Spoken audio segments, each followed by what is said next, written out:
Find what you're looking for in the book? I was trying to write.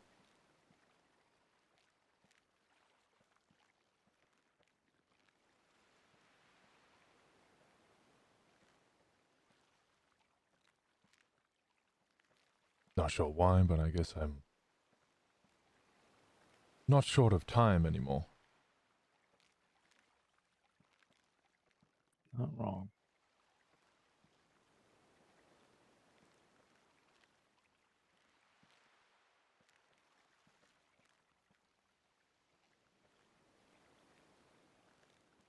It's like prison all over again, isn't it?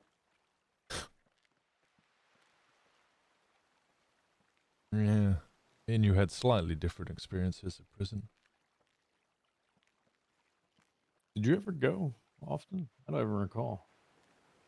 Not for the extended periods of time like you did. Yeah, I was never on a hut. The longest you went.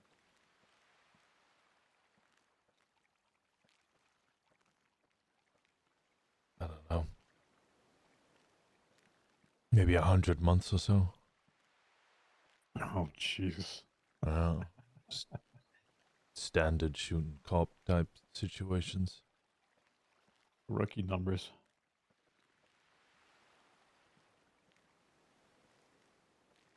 Shot plenty of cops, just, you know. None of them died.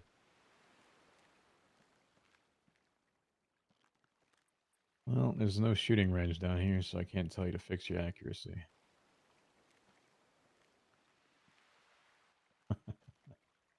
And for some reason, I still have a Uh, gun.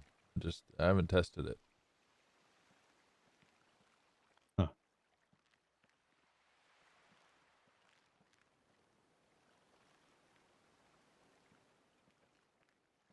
Blue or green? Hmm. Blue or green? Blue.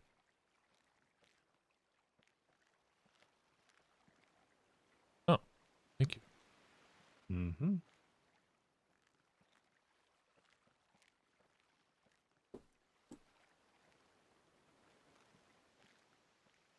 Basics of surviving prison 101. Have something comfortable to sit on.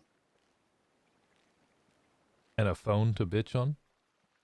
Yeah, and don't get service here.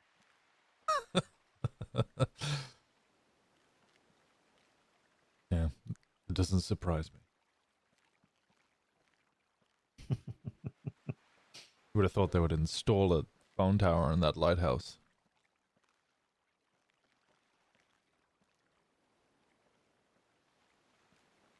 I don't think it connects to any local providers.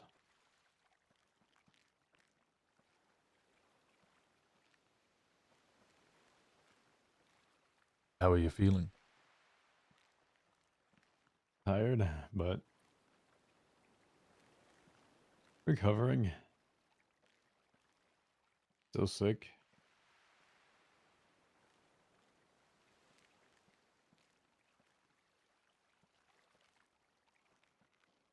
Trying to make sense as to how and why and the reasoning. Who actually sent me back here? I don't quite know yet.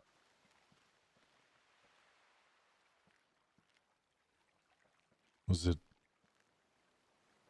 not pestilence? I have no idea.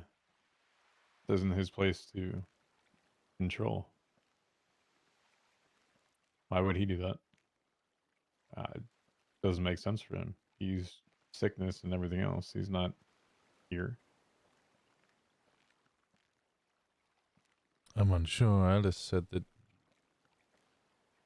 you heard Omen and Pestilence were talking. I guess one of them sent you back. I wasn't talking with Norman at the time. It was Pestilence, Alice, and myself. It was a big conversation mid-sentence, and next thing I know, I'm here. In the cage behind us. Next thing I see is Hope,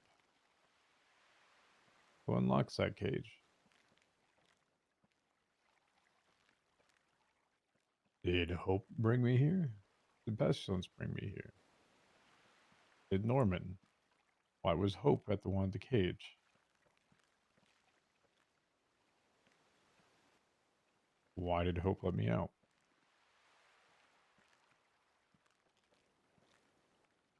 Why do I have shackles on my legs with this?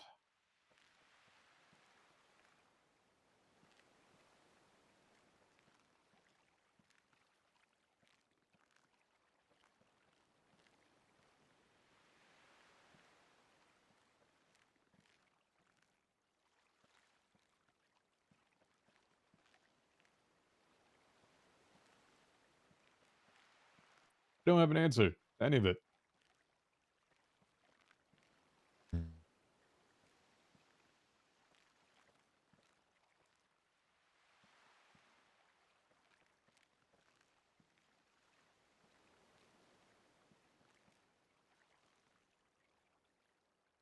Did Hope want me to be here? Why was Hope here? Did Pestilence send me here? Which doesn't make sense because he shouldn't be able to. Was it Norman?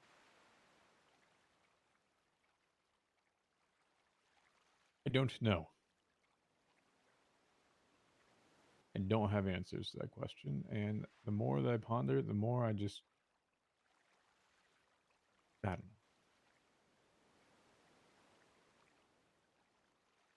Greg was telling me about the ring, as was Edgar. Oh, God. Fucking ring. Yeah, what about it? Seemed to imply that you only really remove it here. Okay, theories. Great. Why would he say that?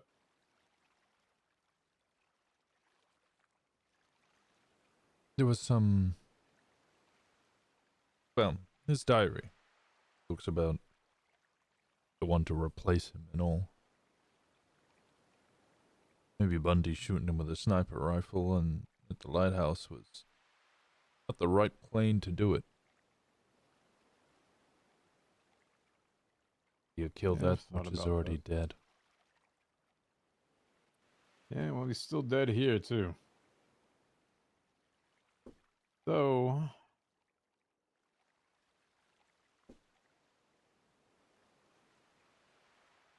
Huh.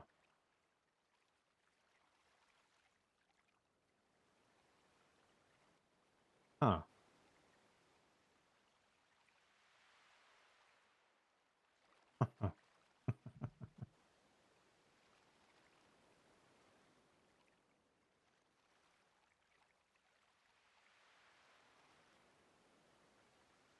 Hmm. Gotta share with the class? Not yet. Yeah, think about this a little bit more. Keep going on those.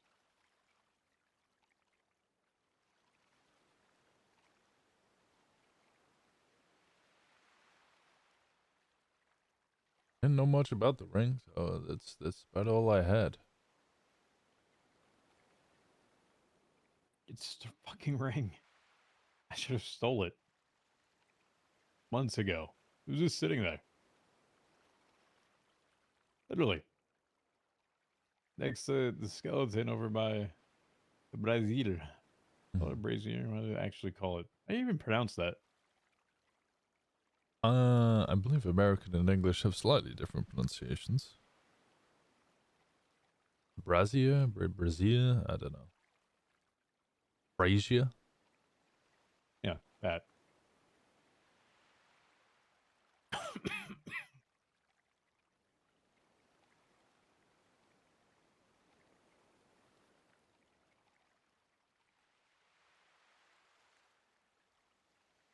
How does one who is already dead get a cough?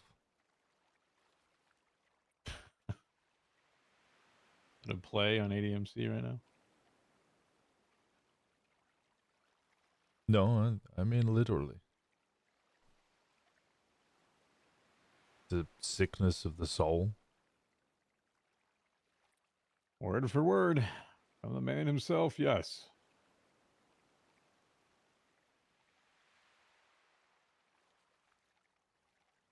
But this time's a little different. He already tried that once.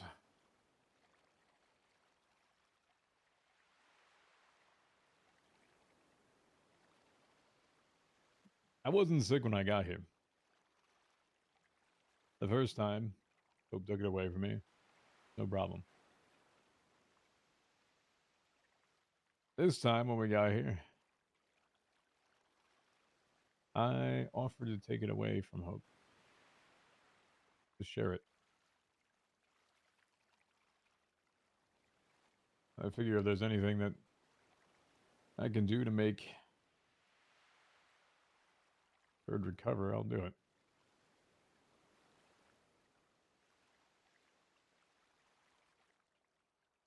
So, Hope shared it with me.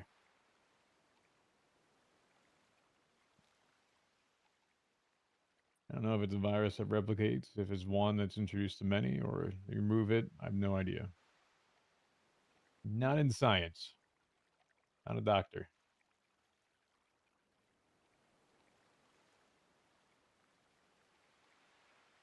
I'd rather trust Hope as to them knowing what to do or not. And if it helps them, all for it. 'Cause if they can take it from one, I'm sure they can give it to another, and I'm okay with that.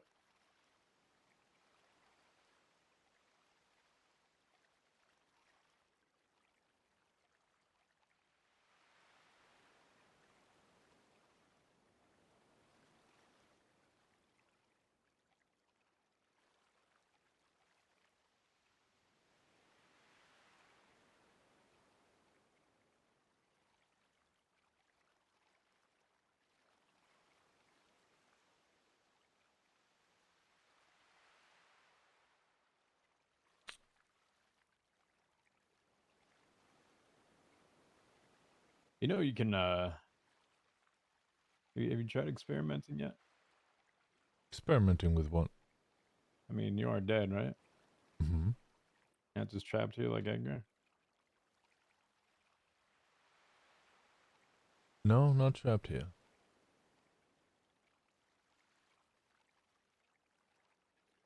But, put your hand on my shoulder real quick.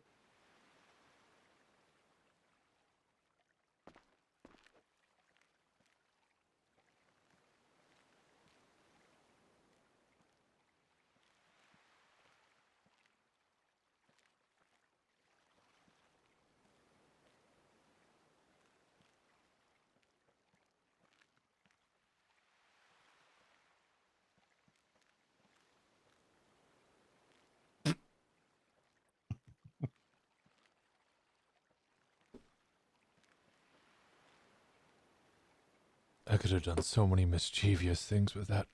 I don't know if there's many people to scare here. No, not quite that many. Just you and I.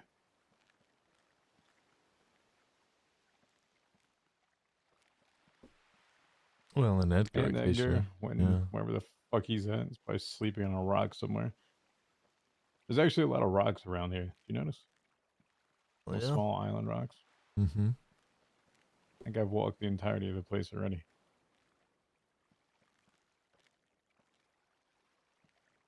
Seems like it goes on forever. Edgar gave me a tour, but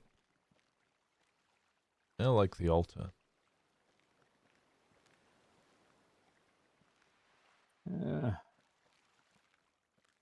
I'm here for the bird.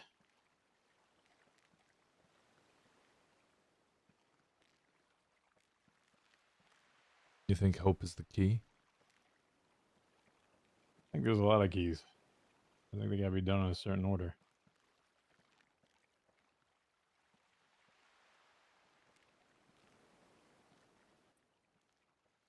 Considered for a while now. There's a few things, actually. You go back a few years ago.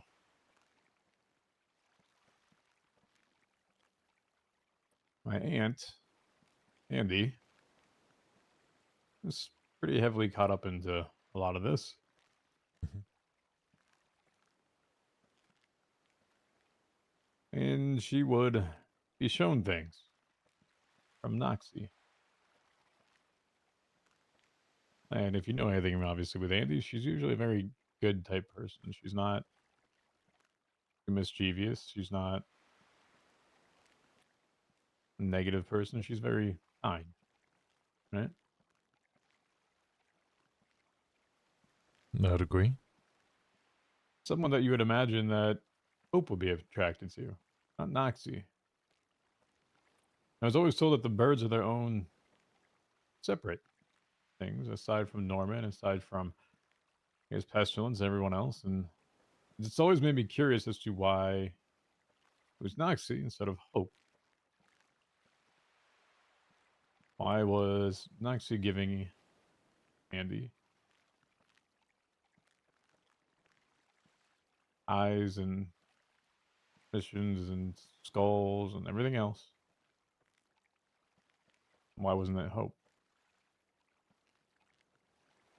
I don't think just Hope is. I think Noxie has a play in it as well.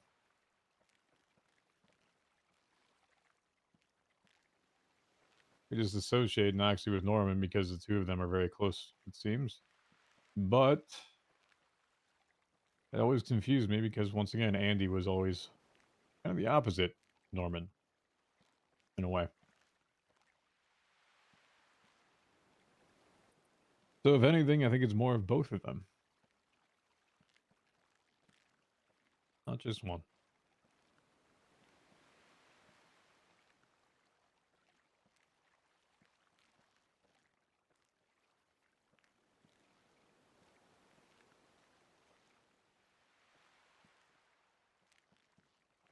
I also have another theory, but I don't know if I like this theory and I don't want it to be true.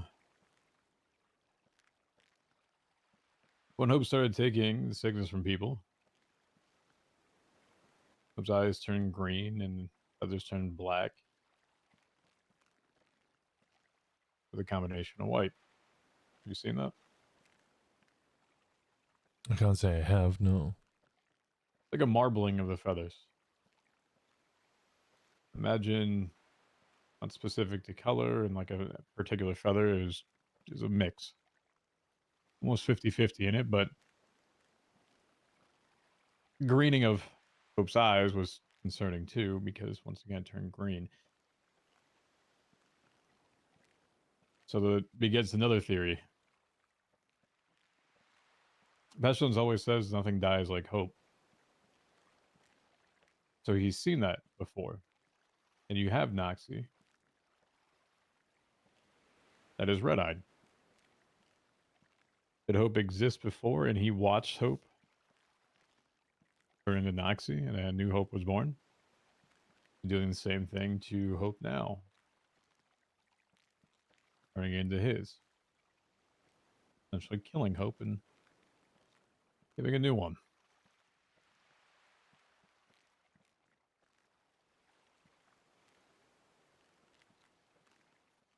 You don't see any birds with green eyes here, do you?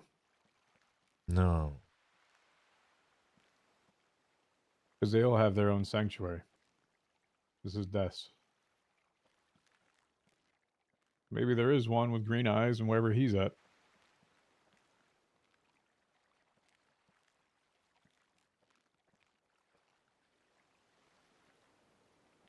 See why I can never give an answer to people? Because the possibilities I have no idea about. And theorize so many different things. It's never specific.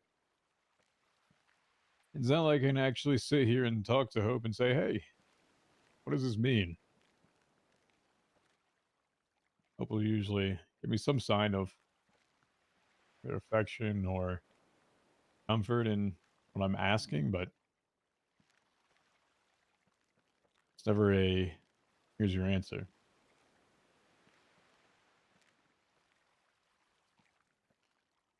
It's putting pieces together of a puzzle while you're blindfolded, hoping that this one fits that one and that you just look and feel to see if that one goes into the next. And guess what? It's 1,000 pieces. And everybody wants a definitive answer. Mm-hmm.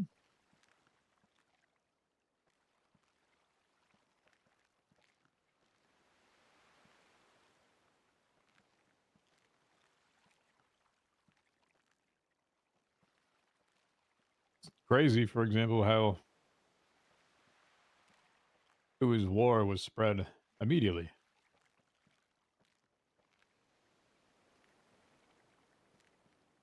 Because that's a definitive answer to people, isn't it? It's something in front of them. It's something they can touch. It's something they can see. It's the same thing I've always tried to encourage with each fucking officer and official that I've seen about the whole sickness.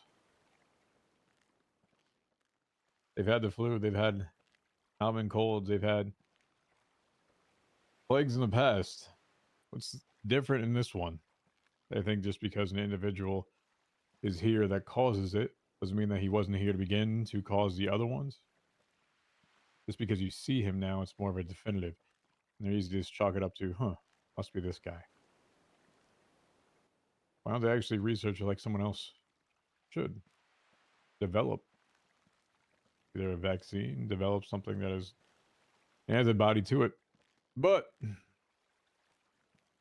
they instead would run to a ghost, more so to try to get an explanation of it. Crazy, isn't it?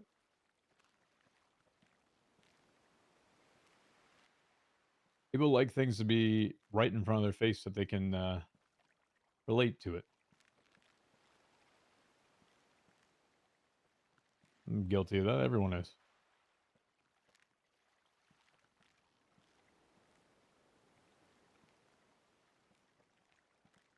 So when they go and they say that the man with the blue mask was seen down here, immediately, faceless is war. Oh, that's wow. Okay. Ever come down here 6, 7 years ago? Mm-hmm. Well, not not And not to this specific area. well, then you know that you can get here with the help of some people. Mm-hmm. But immediately, yep, it's got to be war.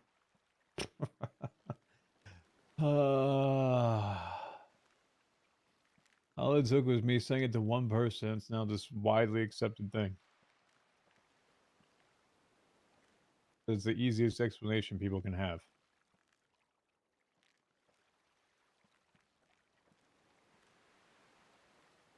Crazy, isn't it?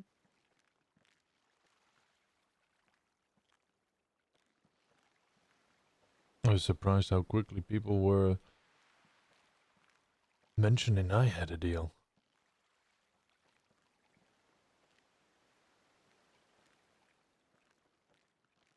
Well, that one wasn't too hard to figure out.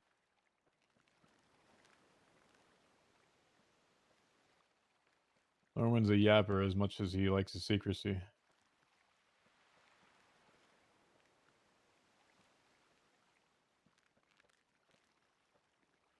I asked him when I made mine that he doesn't tell it to anyone.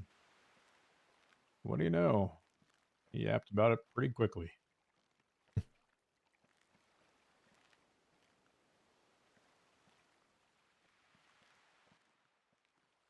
So, my explanation of it that was given to me was from Sean. A gunshot went off, and it was like a flare going up into the night or something similar. That's why he was back.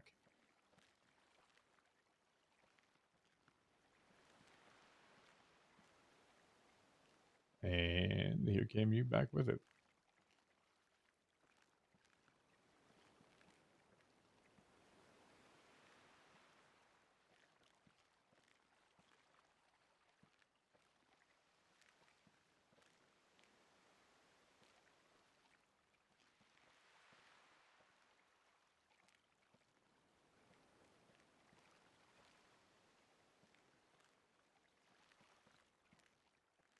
Hmm.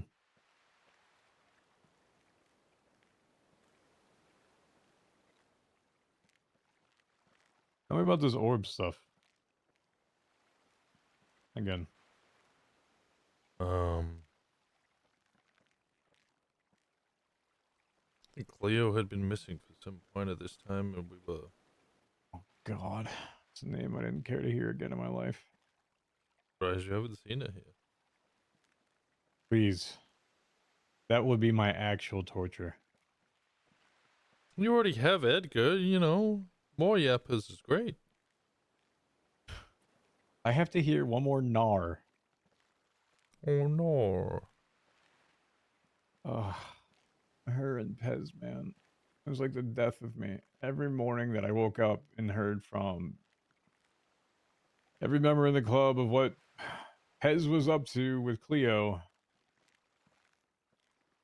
after we literally took. I mean, I wasn't there for this. I was supposed to be. Fucker did it without me. They wanted to shot her or something similar to it. And hey, probably don't want me around there. And here you go. Here's insert Pez. Became if he engaged girlfriend. I don't even know. Each morning I'd wake up and hear from a report from Jesse and Ed. Yep, Pez and Cleo, Pez and Cleo, Pez. I'm like, Jesus. Stop. Just stop.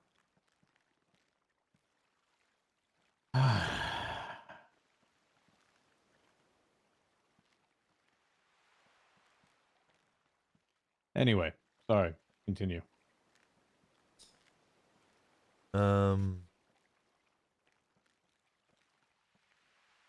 we saw this island near the lighthouse, Mm-hmm. and me, Copper, and Jenny went to go investigate. We arrived. This island is pretty much exactly how it is now.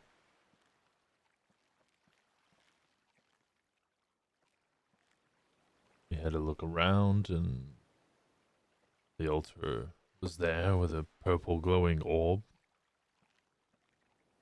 And Copper asked me to touch it. Jenny was less than keen on the idea.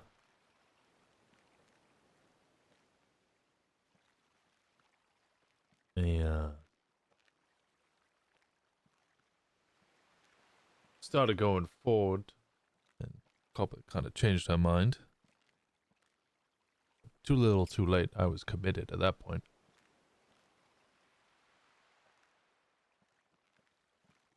I touched it, it exploded.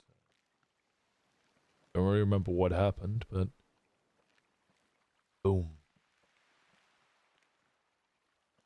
Woke up in hospital. And Norman was less than pleased with all of this. He spoke to me, probably called me. Phone guy that he is. We sure his last name's not Walker?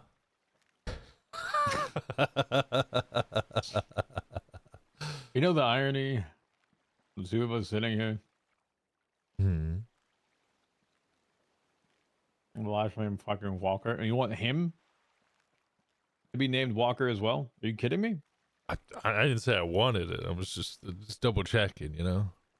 Mm-mm. We can go run another DNA test if you want. No, I'm good. You came back negative the first time. Thank you much. I don't know. I meant with Mr. Bones. Oh, no. I'm good on that one too. Also, I'm not sure how much DNA you can get from a ghost.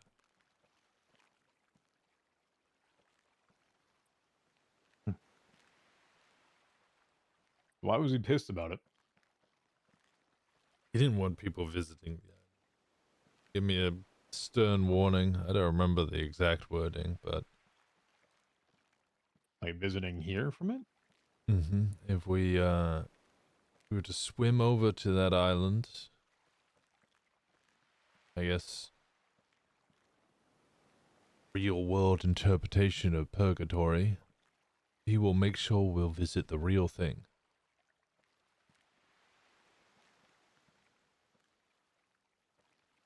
So I had a new warning for everybody.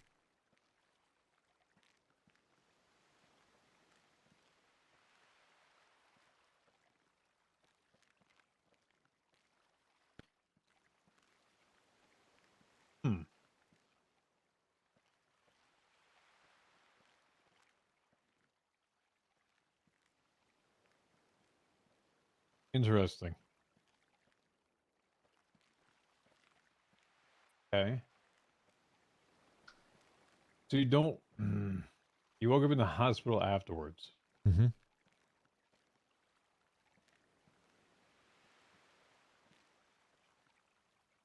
and you don't remember anything after you touched it. No. The pain, I guess.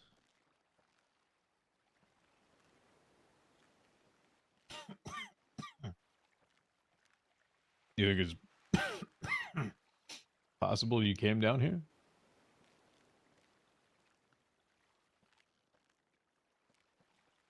And Calvert say that you're still there the entire time? Yeah, no, they picked me up and they dragged me to the hospital. At least part of me was.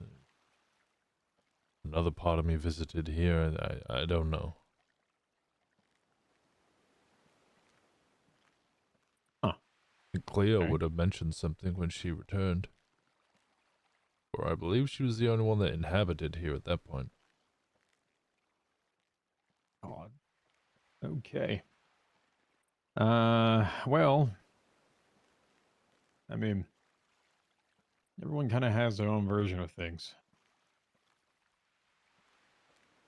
It's actually surprising that I've been able to find you in Edgar here.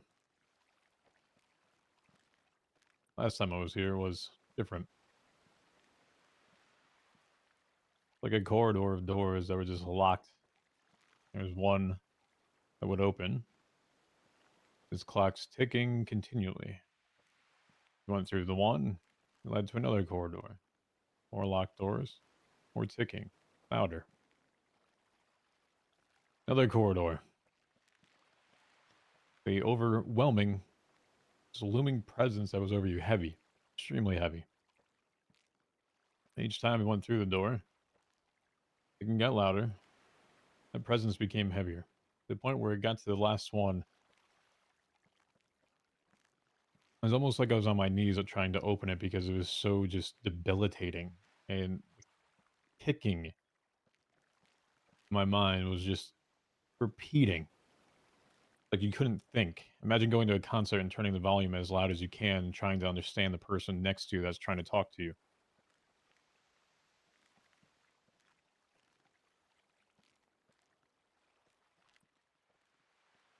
That was my first one. Opened the last door and there was the light. That light being the operating table.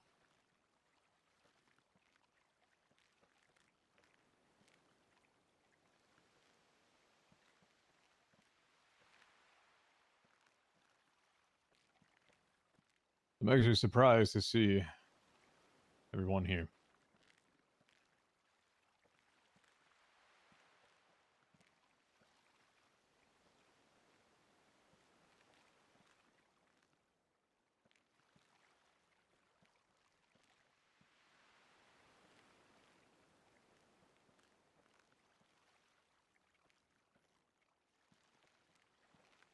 You never saw Bass here? No. That would be my actual hell as well. You have a lot of personal hells. Well, I don't think it would be the best of reunions between he and I, though. We used to be very good friends. You tried forgiveness. Have I tried forgiveness? Yeah. Yeah. I have. Actually. Kind of why I've been trying to help Edgar in a way.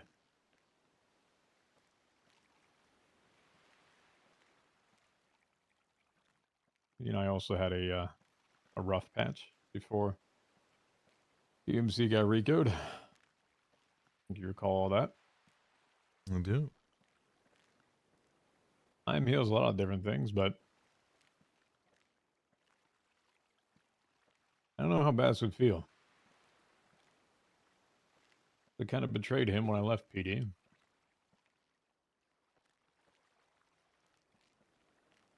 Same time, there was a bunch of confounding factors that led to that. I told you all those at some point. But he was also my first deal. My first target. Kidnapped him. Had at least 6 BBMC with us. He was with Juno and Brian up at Polito. I wanted to meet and have a conversation with them. I went up there, unmasked everything. They were just there.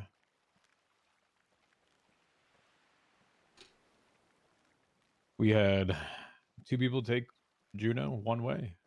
2 people take Brian another way. And then I took Bass, Norman. I explained to them everything that was going to happen, why this was happening, and shot him in the head.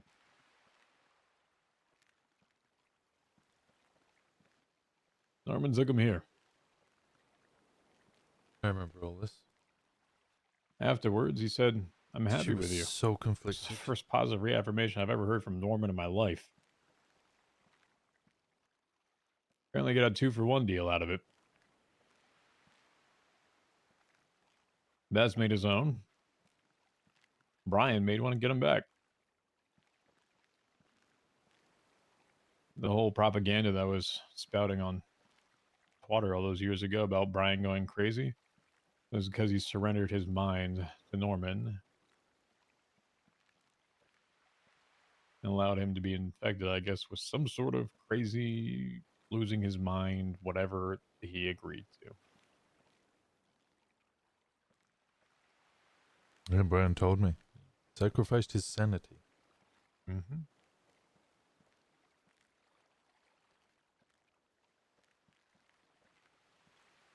I don't imagine that would be the best of reunions between us, but I don't know.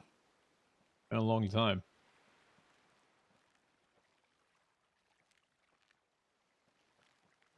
I'm willing to forgive. Well, I guess it's not me. That's the one to forgive at this point. I've always been willing to put that past. I don't know if he has the same feelings or not.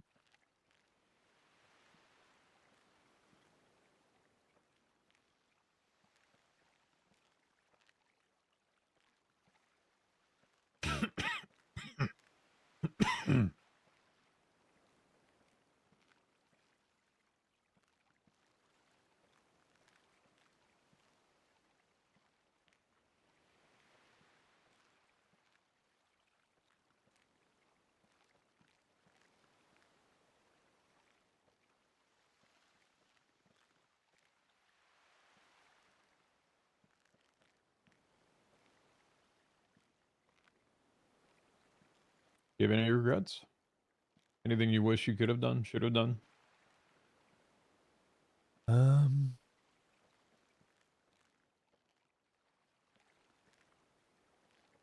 Probably a lot of conversations that I was meant to have that never did. The woman I heard when I told you about when I came to the island and heard Edgar. It's Cora. Cora? Mm-hmm. Were you and Cora that close? Yeah, we were good friends. We'd speak often. Really? I didn't know that, actually. Mm-hmm. Huh. Funny, I was the first person to ever pull her over. About 20 minutes after she had landed. And I think after that, Jesse had to give her a ride. My Jesse? Mm-hmm. Oh, God. Yeah, they were dating at the time, probably. No, this is how, well, I wouldn't say how they met, but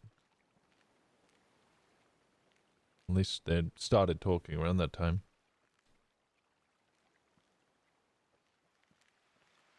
She was in Was he just passing by? Like, did he call her? I think he was passing by. Two of them may have been talking. She was in a futo. He was in his Hellfire Gauntlet or whatever it was. Oh, he had that already? Okay. Yeah. And I pulled her up for speeding right in front of me. Gave her a ticket and Jesse was laughing at it. Can hear his laugh again, honestly.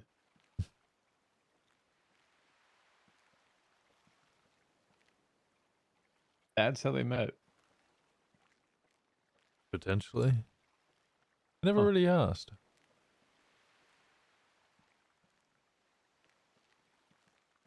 Okay.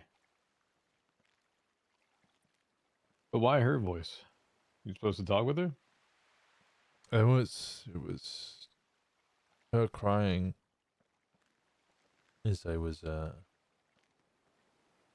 still bleeding on the bed on the beach.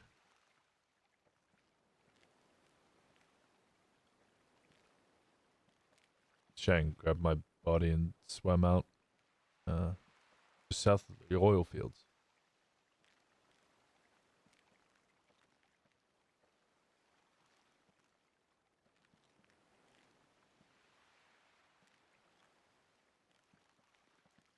Is this the that time you're referring to? Mm-hmm.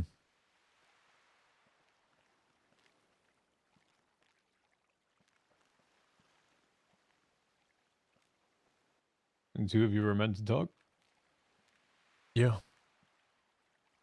Couple of talks I was meant to have. I don't know.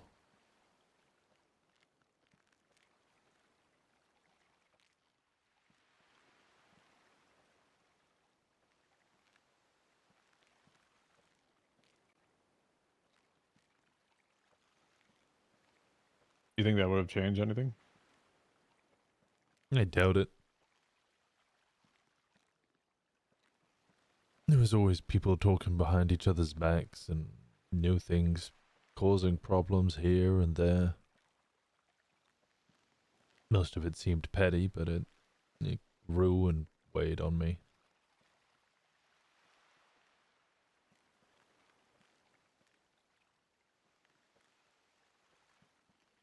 Did I have changed any of that for you? Sorry, say again.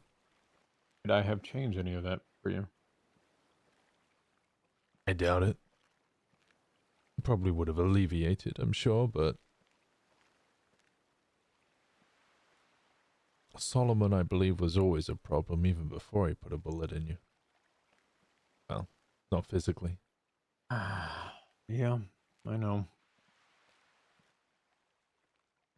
Told Barry about him. I didn't mind working with him.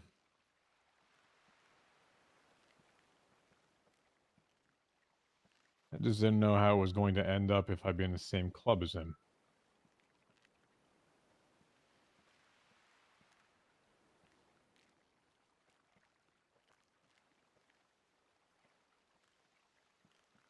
I enjoyed the idea of him joining the club. I just didn't expect it to be a founding member of High Command. That was surprising. I wasn't sure if he understood MCs.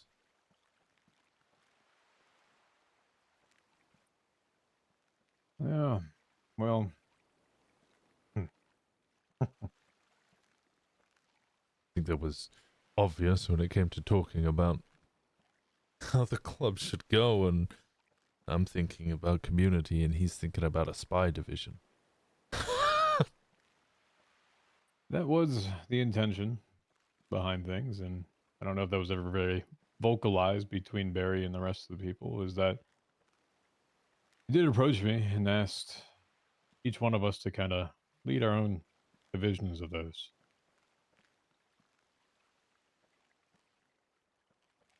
Ed was to be more of the loud and proud.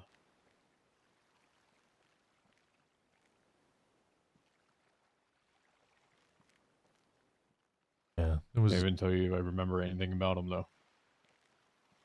there's a lot of discussions about three pillars: the loud, the quiet, the civilian.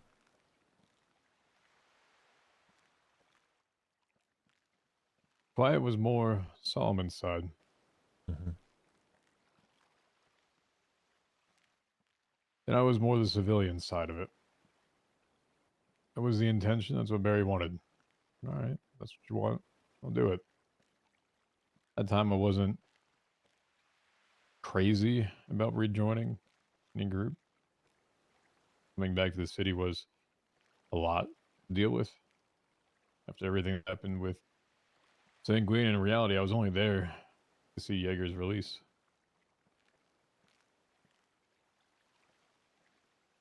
Basically kept to myself and stayed at the lumber mill most of the days and tried to make something out of that. Even that turned into a mafia by itself. Paid like shit, too.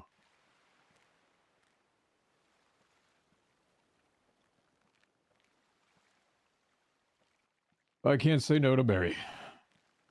So I said, sure. You want people in government? You want people that are spies? You want people that are loud? Sure. That's the direction I went with it. City treasurer. Lost it the first time to Etta. Couldn't even tell you why. We were supposed to actually work together. Hired consultant. Parents said they had budget for it. They seemed okay with the idea of it. I think people are still held up as to who I was previously. That became a thing. That proposed budget, that proposed position. I waited. X. Hey, you want to talk about this? We talked. Said she was open to it. But I can set all these things up for you. I set up Redline's business that they had with the imports of cars, and a long time ago, I set up BBMs. Everything. The entire back-end system for it. All the spreadsheets, all the books, all the calculations, if they ever got audited, the taxes that they had to pay, all that was figured out. If you need someone to actually run everything and tell you what is actually happening in the funding, I got it. No problem. I threw out a figurative number. It's kind of a low number, honestly. Got back, nope. Can't do it. Too much money. Something like 50 grand up front for 4 months worth of work, and then, I don't know, it was like $2,000 a day. How dare he? So much money. How dare he? Greedy, greedy Open for Walker. negotiations, but no return. Just no, we're not going to move that way. So I sat there, watched, listened, and heard back and forth of everything that was happening in the government and how there were no policies being created by anything in terms of spending and how most of the people were absent in it. I said, all right, fine. I'll stay clean. Be the civilian that Barry was asking us to lead and go into the government. Did zero crime. Sure. I'll try for the second term. Wasn't elected. It was chosen by Crane. Interviewed again. I laid everything out. Said, hey, yes, I'm affiliated with ADMC. Yes, these are things I have done. No, I have not done any crime. I'm being entirely upfront with you. Then, but all right, you got the job. Crazy just being upfront with people and actually addressing what their concerns are with them, how much they actually decide to listen to it and take into consideration. But there we were. Harry got what he wanted. High command member that was in the city council at the time. Also got me killed. Thanks, Solomon.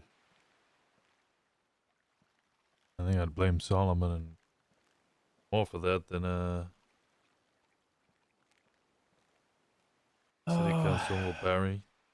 You know how many times I had conversations with him and he would never have any direction that he wanted to go with something. He just got elected as deputy mayor, only just lost to Max. Not even by a terribly large margin. Wasn't even like our first meeting, and I had to convince him to go to it. That he had already assumed everything was going to be negative in his favor. I said, why don't you just give it a try? Same thing he was having in conversation about ADMC at the time, too. I said, you realize that you are a founding member and a high command member. You can shape and help shape this any way you want. If you want to sit here and complain about things, you have the ability to change them.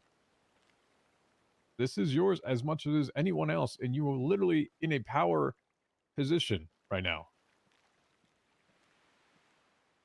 Oh yeah, you're right, you're right. Maybe if I did have one regret, it's actually encouraging that fucking asshole to continue.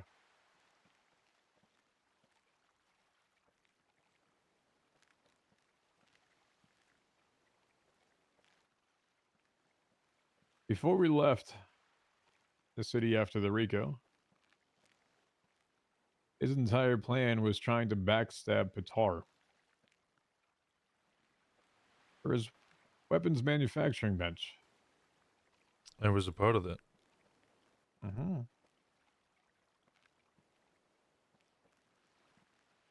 Saints apparently got to it first.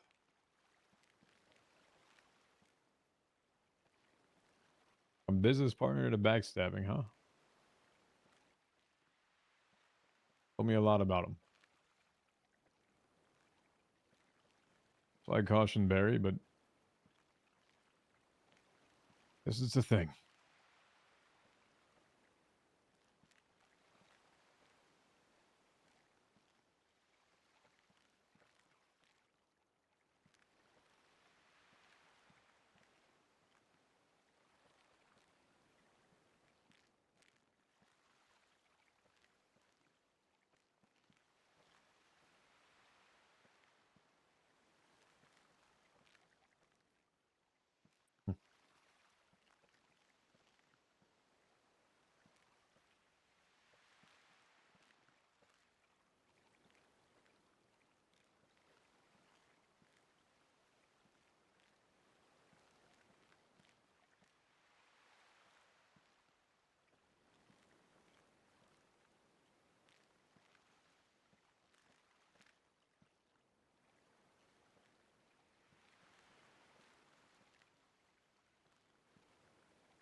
I think things moved fast.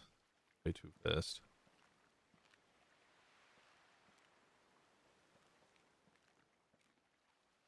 We went from, don't know, talking about taking things slow and just experiencing and meeting new people, trying new things, seeing how we felt, suddenly realizing all the other groups were forming and claiming areas and buying houses.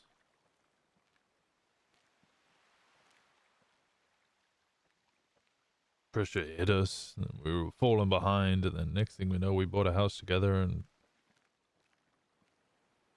one of the first.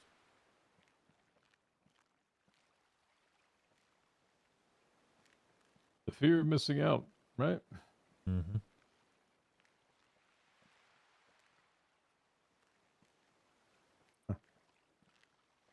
Thanks, Kaiba.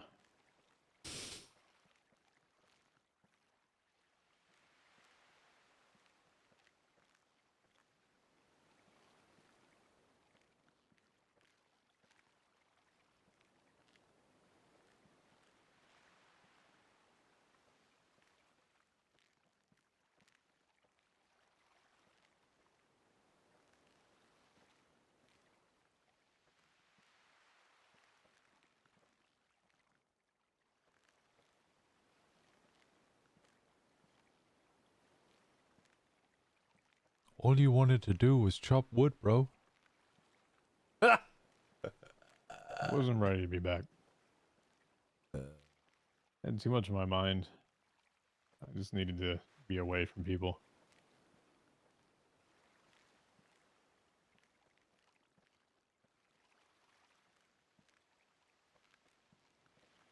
I think I could have sat there and watched everyone after what we did to cause that. Cause everyone to lose all their stuff.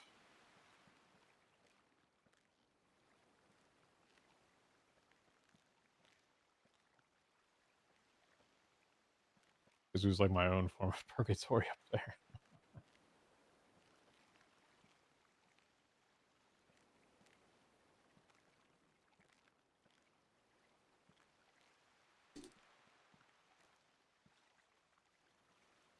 Self-inflicted one.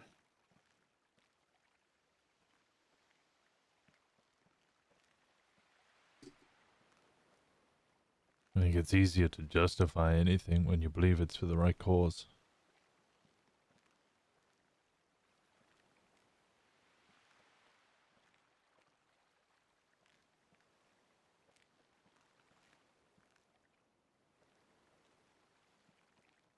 Succeeded, we destroyed the government, then a new one formed, and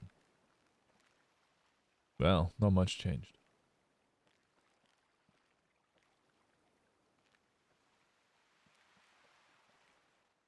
Did honestly try to make that change.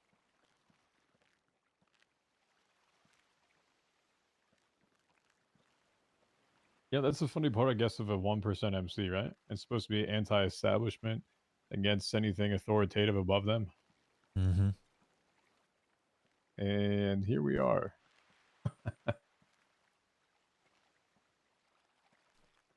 Trying to recreate it, I guess, right? That was the goal. Oh my god, do you say we're the problem? No, I didn't say that. Calm down. I did genuinely want to see it succeed, honestly.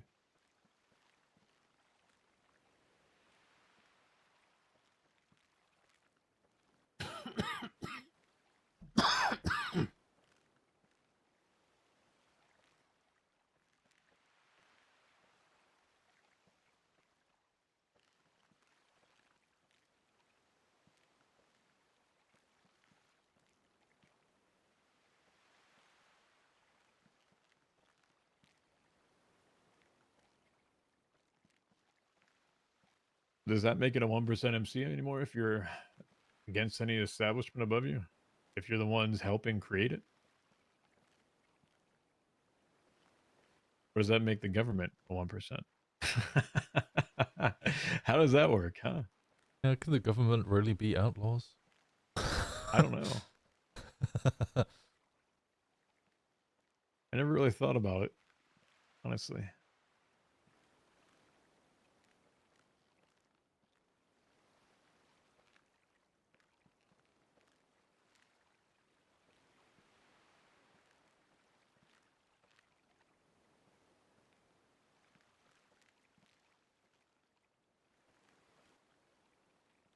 That too, just so. I mean, it is a political position, but I didn't think it was even that bad. Like, or rather, how bad it truly was when I got there. I feel like I was the only one to actually oppose Max. Solomon just sat there and said nothing. I don't think he proposed anything. Murphy occasionally did a few things, not often. He's supposed to put two pieces of legislation together for our next meeting, and I asked him where it was, and didn't have a word written.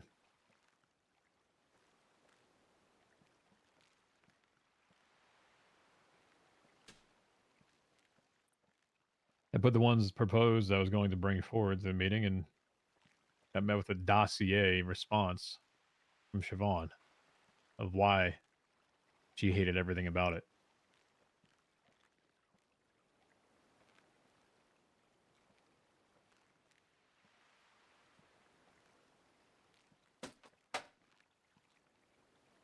She didn't want to give up any power. She tried to put a check and balance into the government and their spending so it couldn't be abused.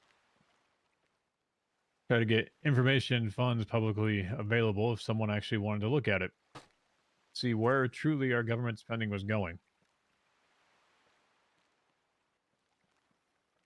Also, then looked into her account to find that Max, when he bought his own personal vehicle, changed the entire tax structure on vehicle purchase down to about 2%. When it had been 30 or 25%. And that there were a few of his friends that may have benefited from lower taxes down to purchases as well.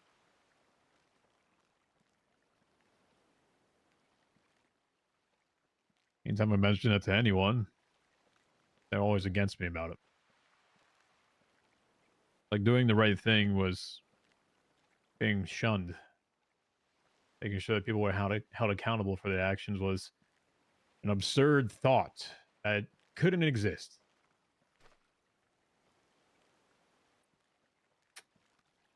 And here we were again, just having abuse of power and seeking more and more and try to put it back where it should be. So that it couldn't happen. I proposed tax reforms as a way that if the mayor ever decided to change taxes within a certain band, say 1 or 2% would be fine. But if it went over 5%, he needed to propose an actual reasoning why. And it would need to be signed off by a treasurer as well. That was shut down immediately.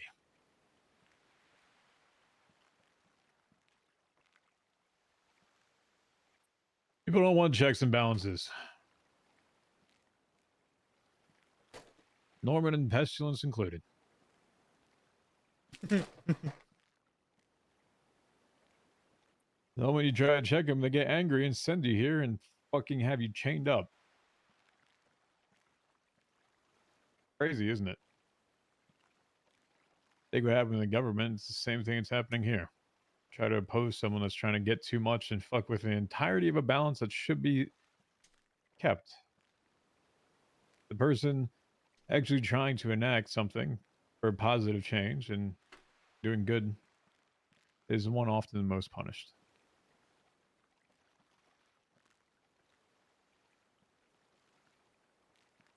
Sounds like you're just fighting the same fight all over again.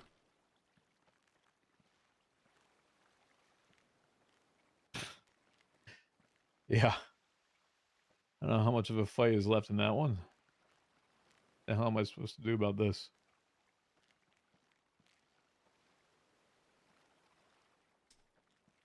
Same thing we did all those years back. Look to the people to our left and our right, believe in them, and have hope in them. Oh, I haven't lost that. But it's killing me knowing that they're just roaming free. 'Cause holy shit, are they good? Good at talking, good at explaining, good at putting pieces together in people's minds so it's truly what they want to hear. And what they want them to know.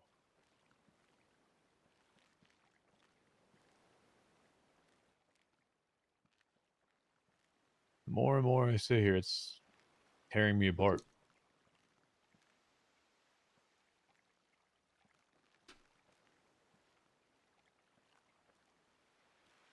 Just hoping that Alice can be that person right now when I can't.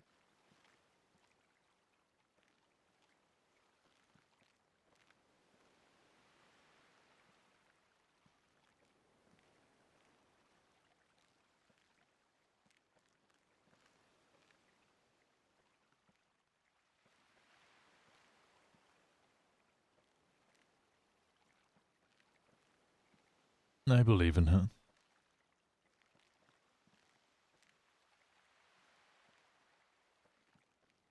Oh, I do too.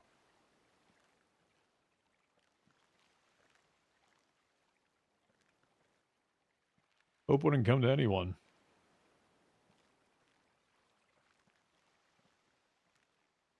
Gotta be a reason.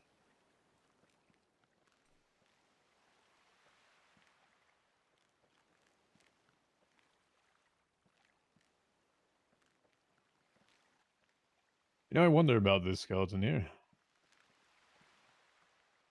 Like the ancestor of hope. Every time we talked to Pestilence, it was like a reiteration of things that have come to pass each time. Hope equivalated to free will. The ability to think independently. It says it's something different each time, whether it be that free will or hope. Which one is it this time?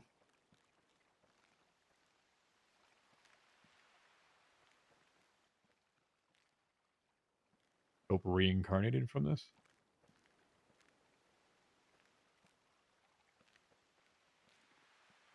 But why is it so big? It's a massive bird. Is it big or are we just really small? That could be true too, but keep in mind this comparison to the island we're on. About the same size of it. Be half.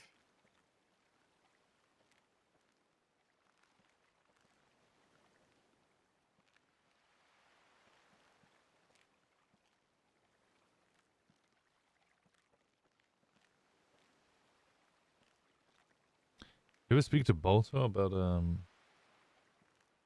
Noxie's offspring?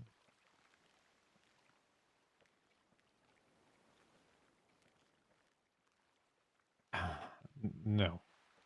I barely spoke with Balto to begin with, but his name apparently was. I think I told you this. I don't even. I don't know. It was a name that kept coming up, and I've never spoken to them. Maybe outside of once. I have no idea, really, other than them being in prison for an extended period of time and something around Sanguine where Malta may have caused something and people wanted to deal with them. I don't think I've ever even talked to them.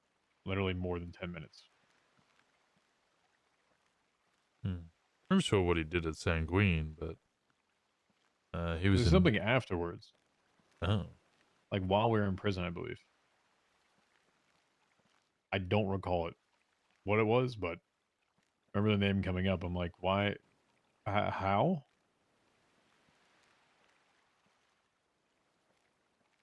I know that he was implicated with the rest of the Neon Tigers for kidnapping Jeffrey Coldiron and Bryce Miller and kind of sacrifice them to Norman or some shit. But before that, he used to have. Wasn't Go on. Neon Tigers just supposed to be like a rave like group Yeah. that wasn't like violent in nature? Yeah, they did some crime here or there, but they weren't strict 1%ers. They were 99%ers that just occasionally did a little bit of crime, just like everybody else, I guess. There, because that's where Flop and Rain? Rain come from there? And Theo, I And believe. Theo, yeah. Um,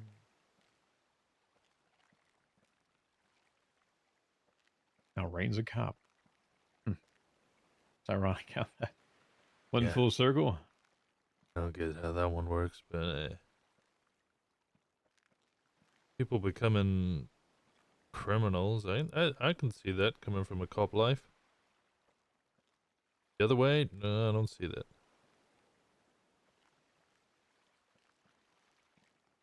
Yeah. I don't know. Hey, listen, their own ambition, their own goals. Anyway, sorry, back to Balto. What's going on in the offspring thing? So he had a bird, a crow, little baby one that had come from Lighthouse, from Noxie.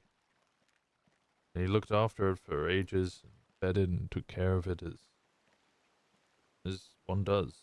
You care for animals, I guess. Used to ride on his shoulder, but it got old. I say old. It grew quickly. And he started having nightmares. But particularly horrible. I don't know the details. He told me that he kept having nightmares and they were not fun. Eventually, this little bird got more and more powerful and started setting fire to stuff and burning him. Until he eventually relented and realized that he could no longer look after this bird. It was too much. And he returned it to Norman. Like a dragon? You never watched the movie How to Train Your Dragon? Can't say I've watched many movies at all. Okay. These aren't really my thing. No, I get that. I understand that. Because Andy also had a bird similar. Smoke was its name. Mm-hmm.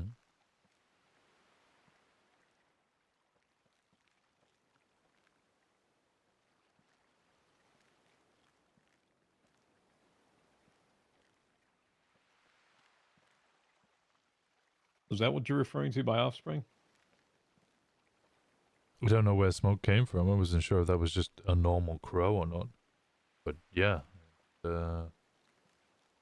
Also seemed to imply, or even outright stated multiple times, that it was the child of Noxie.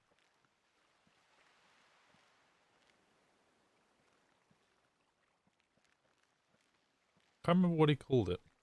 No, in Balto it was probably something silly like Imhotep.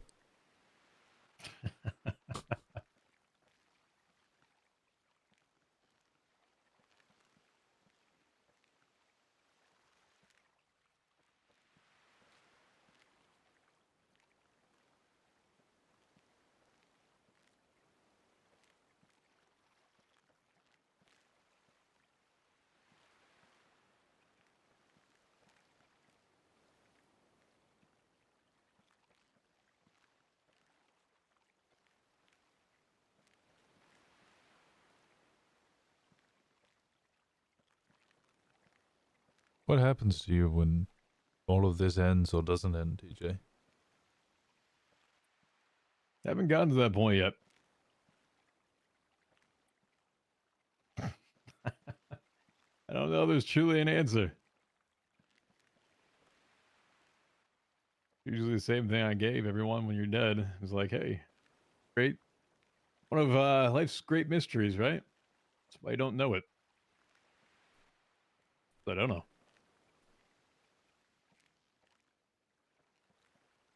You'll get to reside as a ghost at the lighthouse for the rest of time.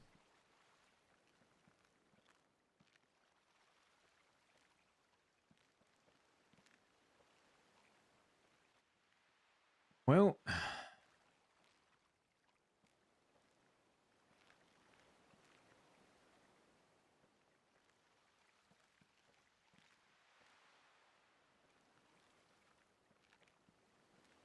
no idea.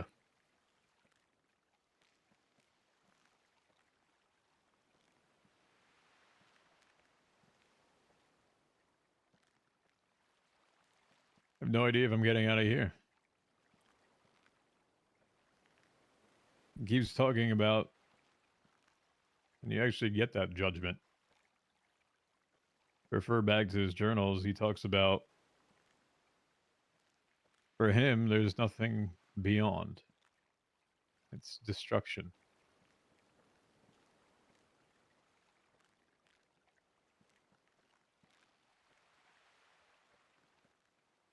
What's that for someone like us?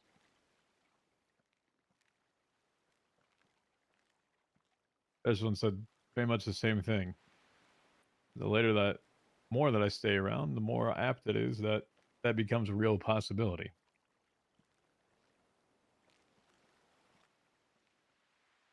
But again, you have to understand the people who are telling you these things and what their true intention is.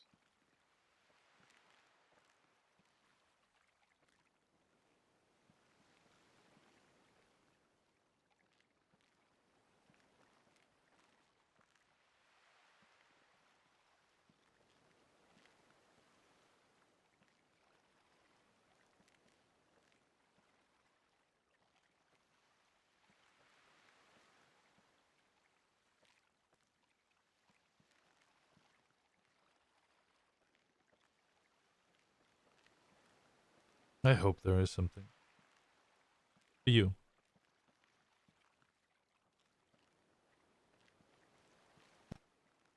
Why?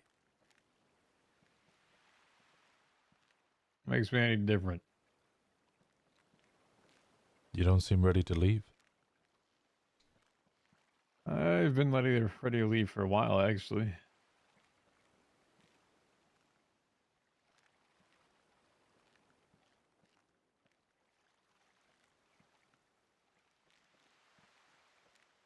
The one thing that kept me interested was, I'm not going to say interested, but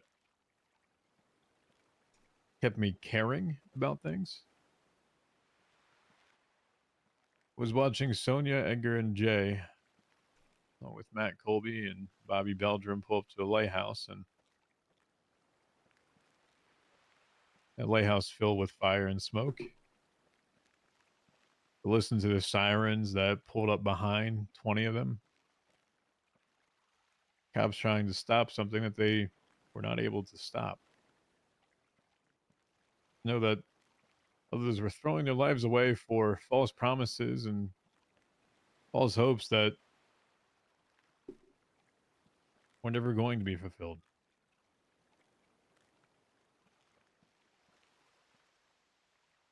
That all of his words were always a farce.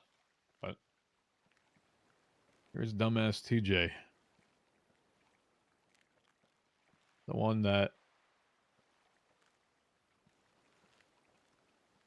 would try anything. So convinced in their ways that my mission is to stop them. And when I went to the people that I knew the most, I said, is it the devil that you know versus the devil that you don't? Why you just let him do his thing and Darwinism is full play?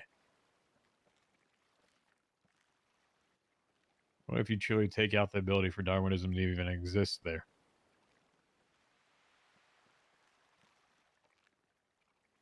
They'll find a new plaything to run towards. Yeah, but something that isn't going to kill them and everyone else around them for the purpose of a false promise.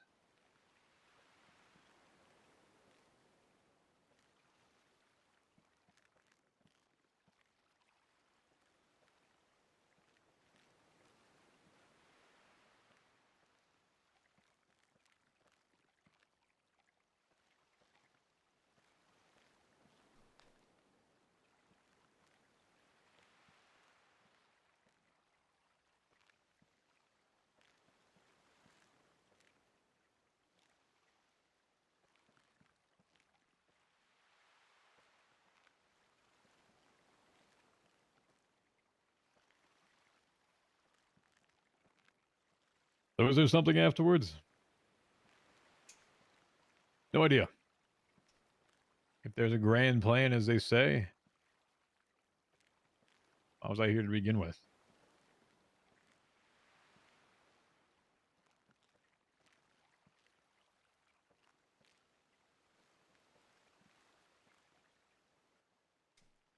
Is like everything else, a self-serving purpose. Use once, discard afterwards, no longer. Or is there something else? Not my choice.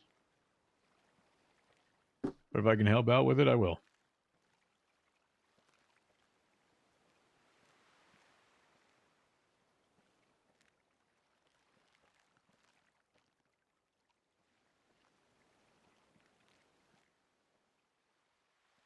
It's always been my belief everything should be challenged.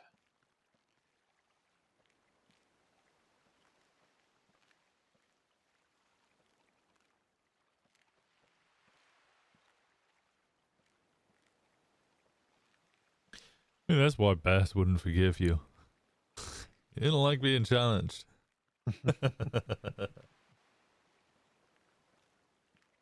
No. You and I were really good friends, actually. Or Yeah, I think he was good friends with Bundy as well, up until Bundy said that, hey, this whole chief of police thing ain't working. I need to see if, they have an election. People are losing belief. And to try and push people to vote for an election, and well, everybody rallied behind Beth. Which I think was the exact thing Bundy wanted.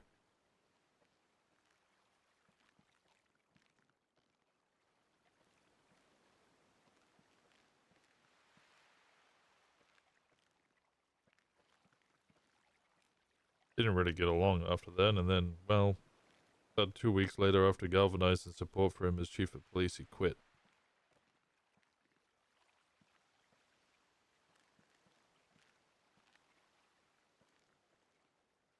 Fast quit.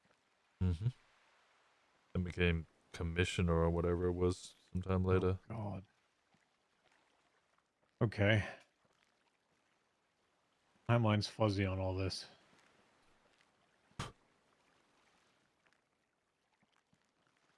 I don't know if he was chief of police when I shot him or if he was commissioner. When you shot him, he was commissioner, I believe. He was considerably overweight at that time, wasn't he? He... I shot him, no. He came back extremely overweight. Oh. Yeah. Well, he was definitely commissioner around that time.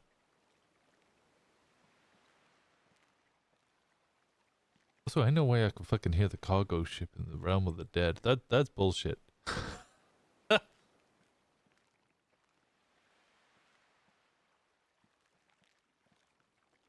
Take it back. This place is no longer peaceful. This is now my version of hell. I every time I wake up, well, every time I did wake up, I guess, I get woken up by that fucking noise. Special form of hell incoming. You know, here a cargo ship. Although, if we could survive Vespucci, I'm sure we can survive a cargo ship. What's wrong with Vespucci? All the car alarms? Okay, that's like, you can at least deal with that. Could you? You can go and turn them off, yeah. A lot of car alarms, and they kept going off. It didn't matter how many you turned off. More just kept happening. Okay, well, you know. Whack-a-mole. True.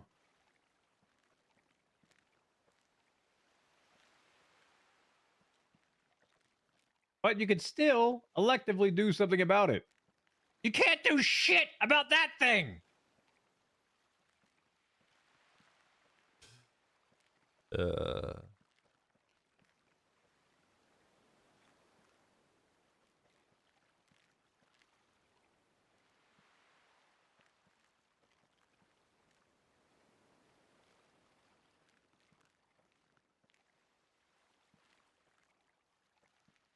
You know,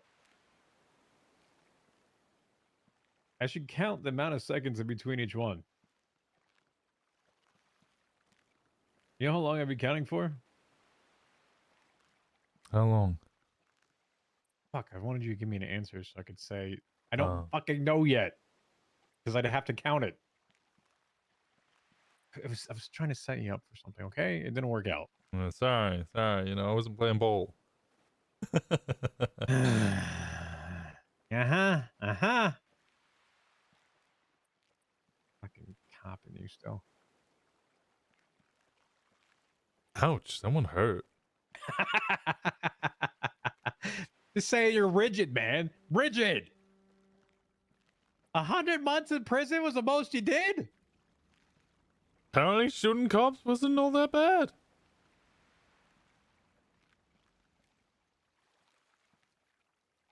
You ever get questioned for bombing the prison? Oh, yeah. That's where the Final 42 thing came from. What do you mean? Bundy questioned me. Yeah, it was less of a questioning, more of a, I know you did it, but but I won't be able to prove it in court. Yeah, he loved that. Yeah. Did a long conversation. He was mostly pissed that I was, at one point, trying to leverage the fact that we had been working together for so long and that he had good reason to trust me. So he should trust me when I say that I did not blow up the prison. He didn't like that. But when the interview was over and I was leaving, he thought it was strange that we only ever did Final 42s for cops that had died and never really did it for anyone that had been fired.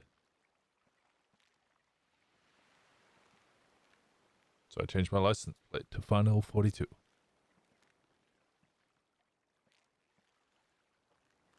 God, how much small shit I forget. I didn't even realize. What car was that? That was my Ellie. That was your Ellie. Mm-hmm. Hmm.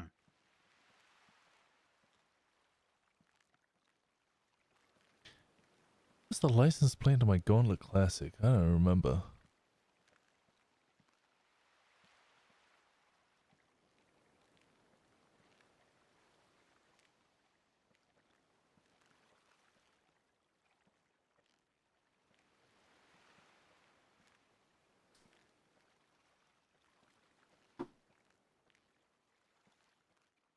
You remember my CVPI's license plate? The only license plate of yours I remember was Asmodeus. Asmodeus. That was it. License plate on the CVPI was 13 Alpha.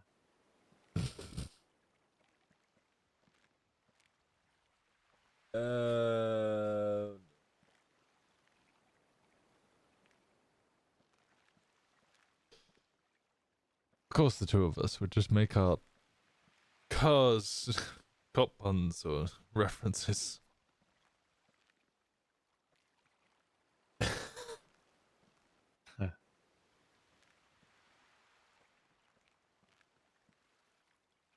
Asmodeus one is actually pretty fucking ironic, considering the position that we're in.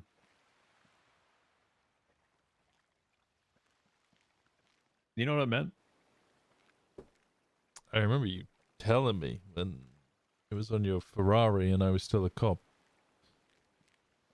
I think I pulled you up at what was the place called? Ollie's or whatever on Popular Street. We complained at you for speeding, and then I asked what your license plate meant. Which I've clearly promptly fucking forgotten.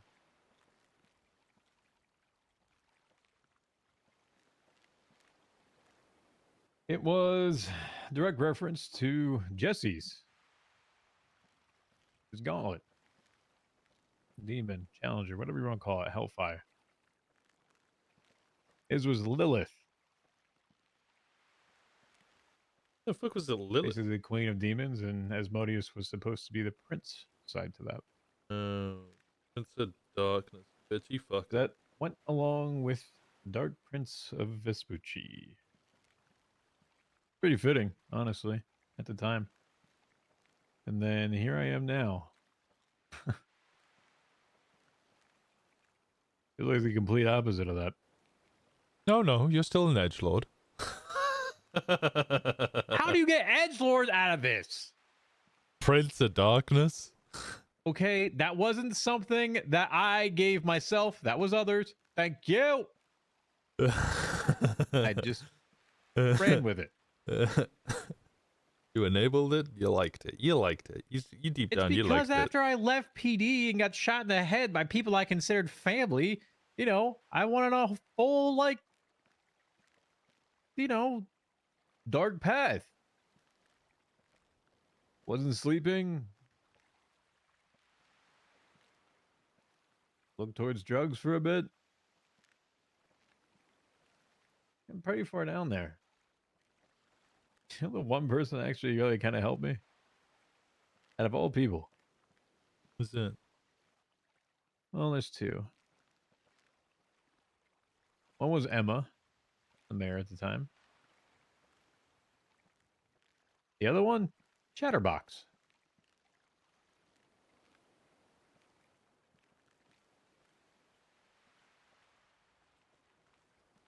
Good old Chatty, man. I miss Chatty.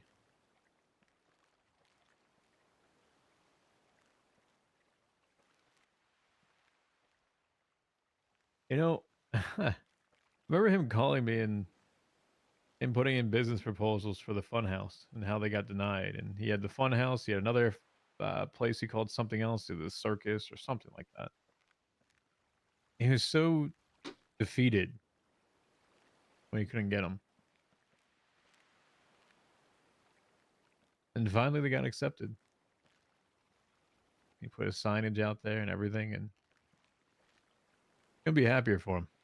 Got a group of clowns that he enjoys.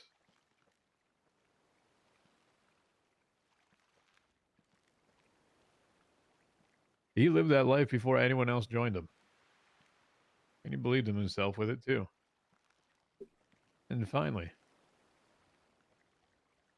it blew up in a good way.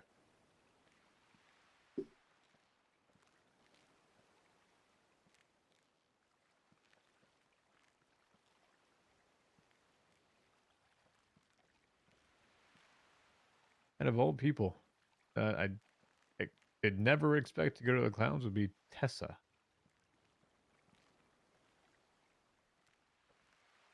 Tessa Lamb.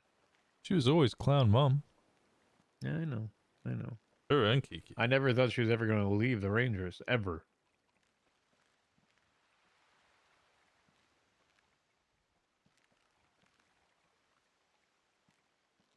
I first came back, I had a very long apology with her of all the stuff that I had put her through in the past. That time she was with the Italians, actually.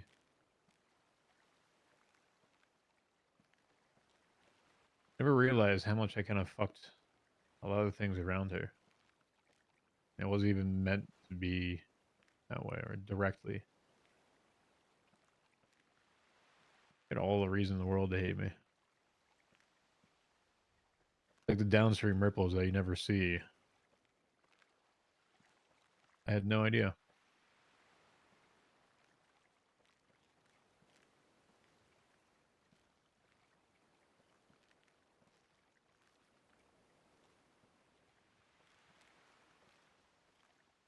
I think Tessa was always a victim of other people's failures. Mm-hmm.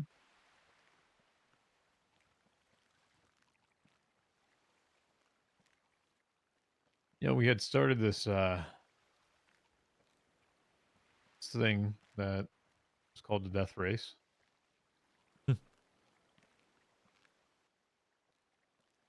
My partner in it, Marlo, was leaving a lot of traces, documents, phone calls, texts, etc. Ways for them to, stay on the tail if they were interested. And but the only one that actually seemed interested was Tessa out of all of them. I stayed close with Marlo for quite some time, and we did the death race. We did 2 of them, actually. That's where, if you look at my left arm, the cat mask is the tiger one, called the Host. Let's see. Through that, we formed the hotel. The Host transferred over to the hotel, basically.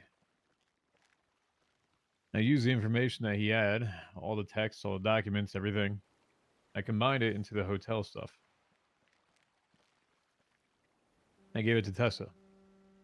Documents, things I had done, hits, etc. Riddles. Gave them all to Tessa.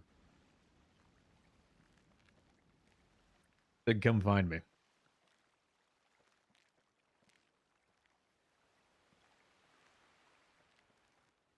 I go through her for a few loops on that one.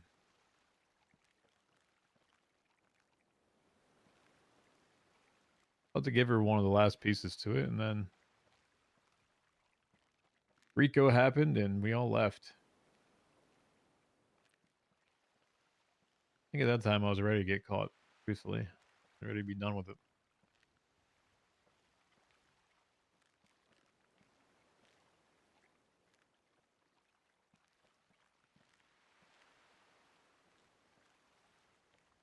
Also about that same time where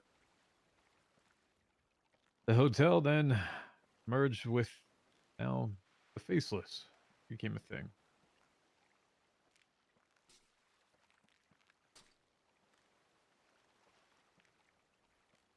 Understanding that is new management now. That's why Edgar was targeted by me to begin with. Started calling out the Faceless on water at the time.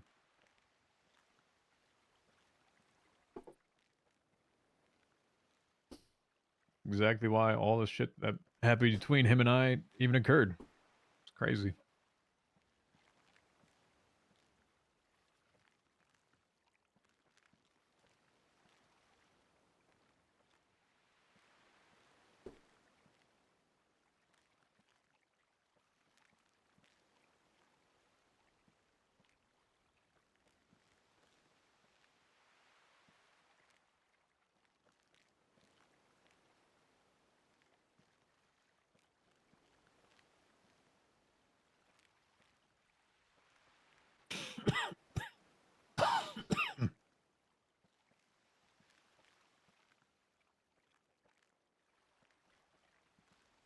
Like pebbles in water, everything has a ripple effect.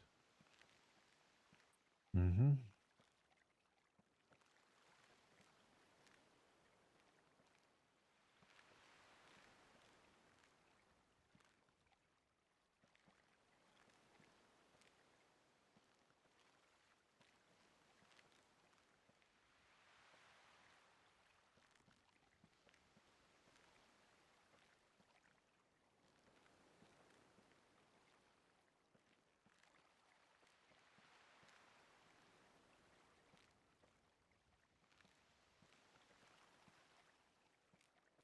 What do you regret?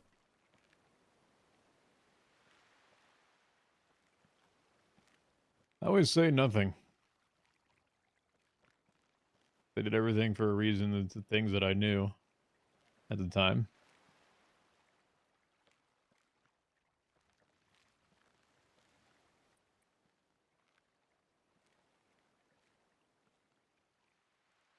But I'd say this time slightly different.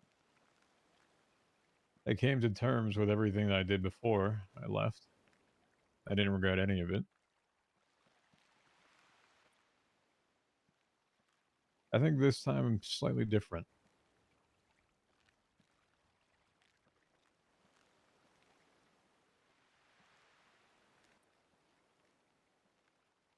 I regret not taking an action sooner against these two fucks. Just letting everybody and hoping that they would just know better.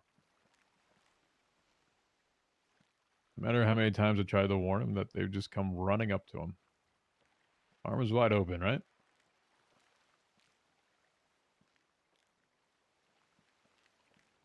Maybe I regret not taking that stupid ring of his that was sitting here when I saw it the first time. To be fair, on that behalf, you want to know. I'm just sitting right by a skeleton. Looked at it, picked it up, played with it, put it right back down.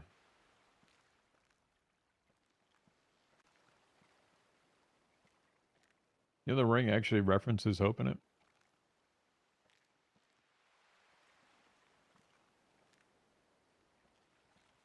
It actually has words on it? Yeah, there's an inscription. Oh.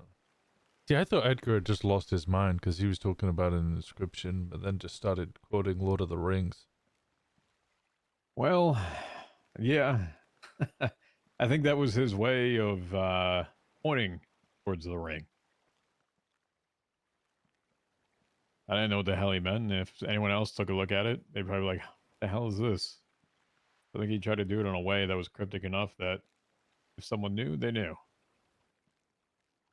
Ironically, Alice knew the moment I told her. And here, take a look at this first one. She goes, "Isn't that the inscription from Lord of the Rings?" I go, okay.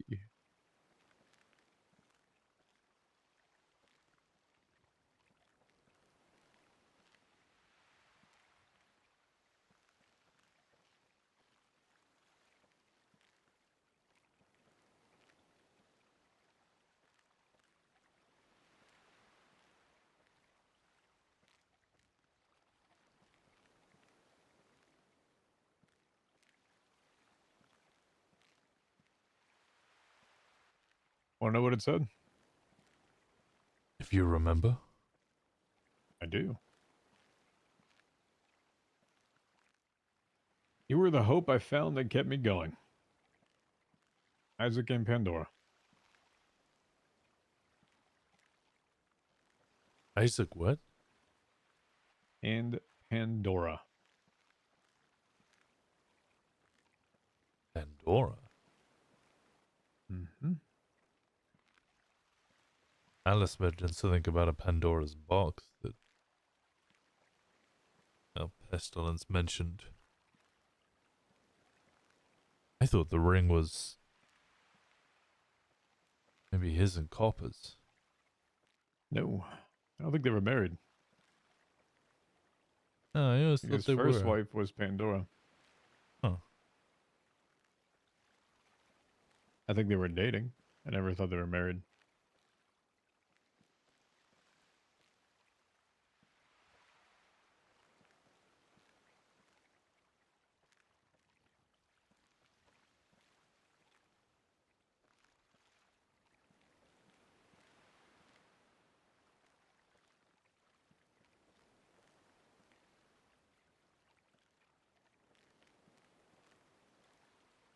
Whatever happened to Pandora?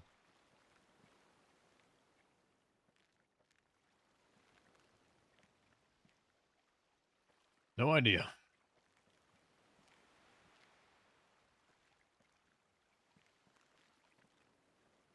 Actually, the first time I ever heard the name Pandora was from that ring.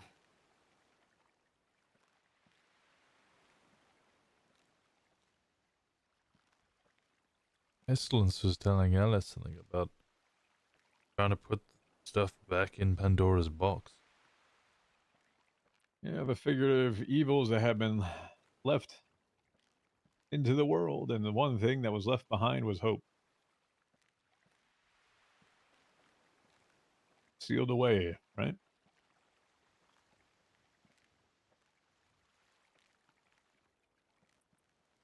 What if And he talks it's... about how Isaac was still bound to hope, even now.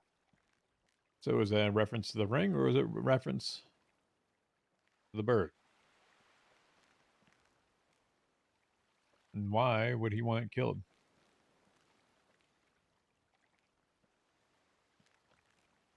Pestilence did kill Isaac. We talked to him, he saved him. What if hope is Pandora? Pandora needs saving too. No idea.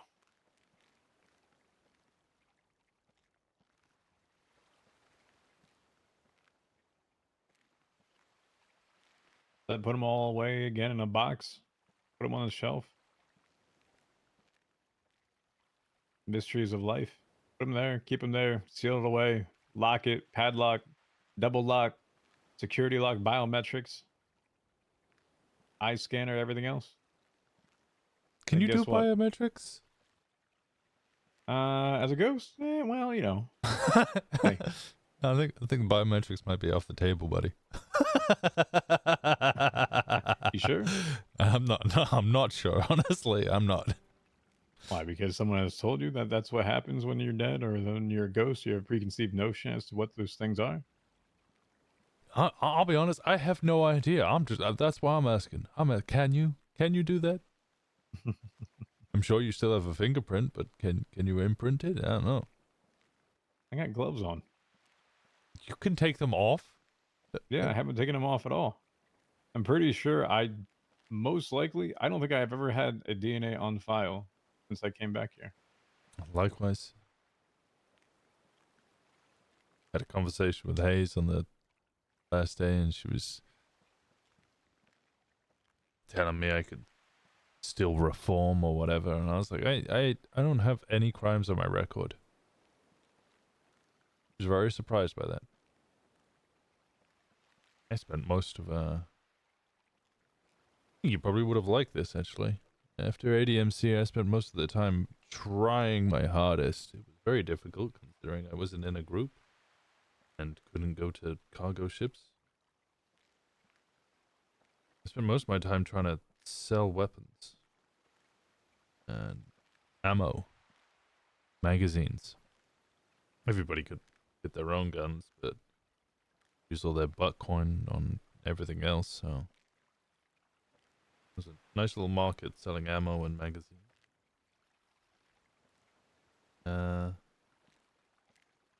Brew weed for the besties.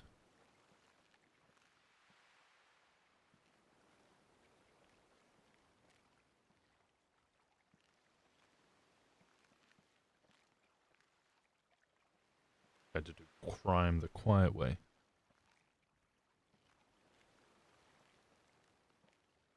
Fuck, I've derailed us.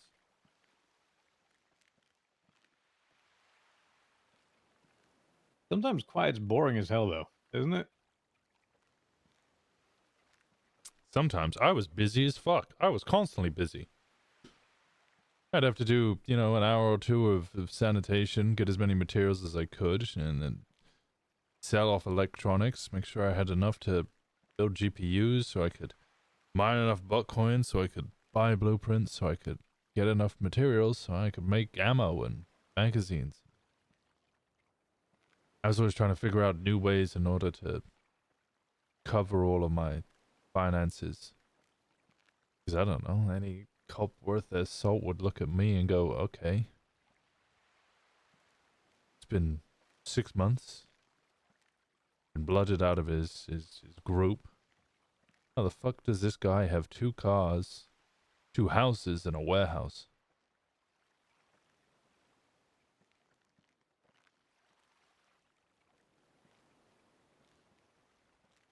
Surely can't just be from selling all those solar panels that he claims he sells. Of course it can. What do you mean? Sure, if they would have subpoenaed my bank, they would have had some difficulty, but I think there was enough there.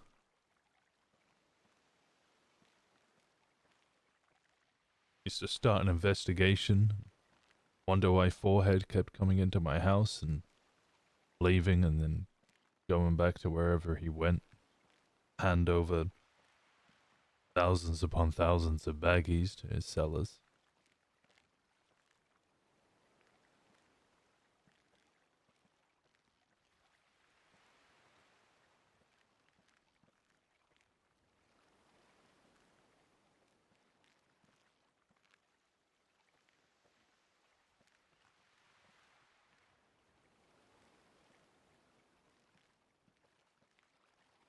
This is a part of it, though.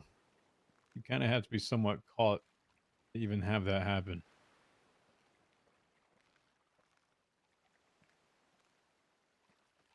Forehead would have had to been caught with it for them to even look at you. You really think That boy is Forehead going to didn't get caught? That Oh, guy of got course. caught every day. Of course he did. But no one's still going to look into Forehead of all people. He does Yeah, that was stupid shit crazy. every damn day. But do you know why they made me the grow up? Because their previous grower left the besties, and then I think he handed over a whole dossier of information. Oh no, they fell out with somebody, and he handed the marshals, or what were to become the marshals, or something. He handed them a huge dossier of information on who all of the besties growers were, and who their sellers were, and their whole gang structure. Did anything ever happen with that? No, not to my knowledge. See? There you go. That's wild to me. See? There you go. Somebody did that to me when I was a detective, I would have had a fucking field day. Yeah. Like I said, being quiet at times wasn't really worth it. You know, what's life without a little bit of spice behind it, right?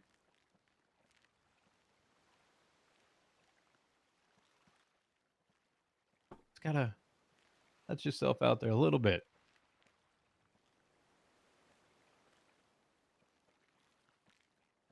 Okay, maybe not the true quiet life, but talking volume rather than loud shouting. Can't all be Barry. No, no. But even then, very math runs, boosting S pluses. I tell you, if Barry had an opportunity to, he would have done a meth run and an S plus boost every single day. I think he did have an opportunity to, and he stopped because it got boring. There's a period of times he would have done it every single time. He'd come around. Yep. Let's go boost. Okay. That was him.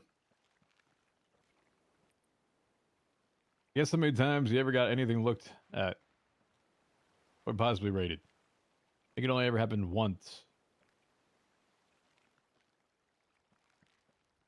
I can promise you it happened a lot more when it came to looking at. But you know what my problem was? The fucking time zone. Ain't no way I'm staying up till 3, 4 o'clock in the morning to actually go watch the warehouse that I had pretty much quickly conned on to being part of the BBMC. It didn't even take much. We didn't even have a clean person. We literally kept it in each other's names. Mm-hmm. I don't remember. Cullen had it. It was literally everything we stored guns in. Barry had it. Same thing. BBM's warehouse. Yep. We put weapons there. Yep. Collins one. Yep. Did that one too. Literally the two heads of it. Is that the one that Telling was you- off Popular Street in that little like dirty scrap area? We changed a few of them a few times, yeah.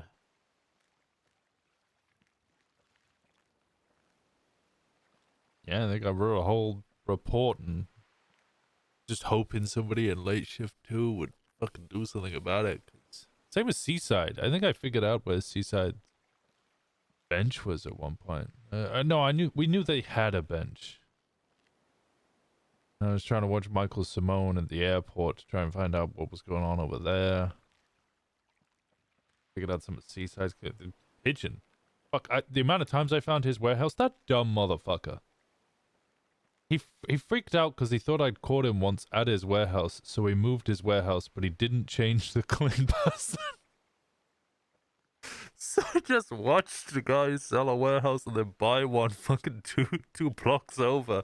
And I was like, damn, I wonder whose warehouse that is. Yep. Did you do anything about it? No, because what's her name? Nova. She was like, this is my case. And I was like, all right, here's the information. You go do something about it. I'm gonna step on your toes. If you want this to be your case, make it your case. I'm not gonna... I didn't know if I do anything about it. No, I think she left the PD and joined him and then ended up rejoining the PD later anyway.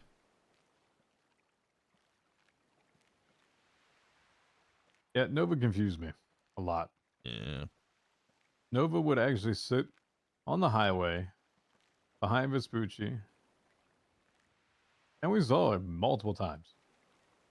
We'd go up, we'd slow roll because we'd have people out looking. Hey, all good? What's going on? Fine a little bit, huh? Continue to do it, continue to do it, continue to do it. Something wrong? Holding up traffic up here, huh?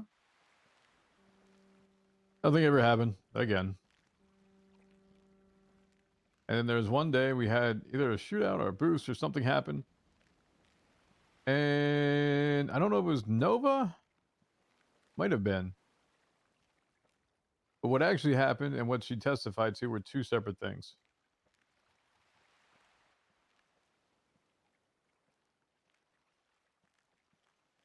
I ended up trying to call her through a payphone, unknown number, obviously voice changed and everything, you know.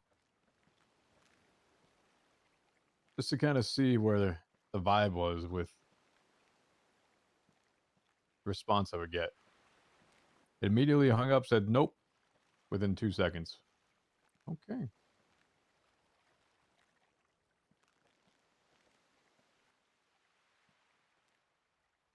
After that, didn't give a shit to ever talk to him.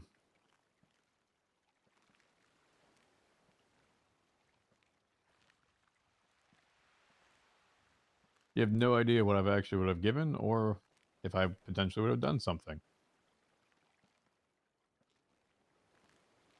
So, doesn't surprise me if you wanted control over it and nothing happened.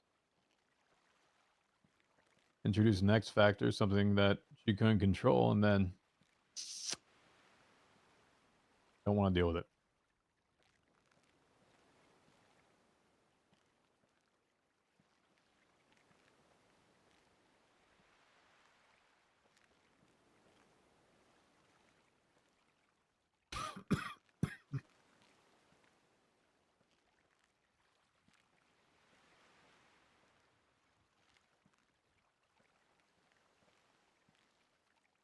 I think she was.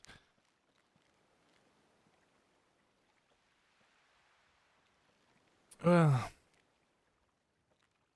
she was from the school of Wrangler.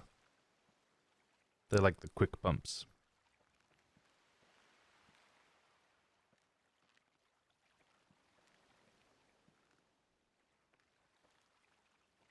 Yeah. Anger was also an idiot. I actually explained to him an entire situation as to why I ended up shooting an individual. And he wanted to charge me with second-degree murder instead of self-defense when I watched this person come up and stab the person next to me. Called 911, he came right there. All that shit. Like, seriously.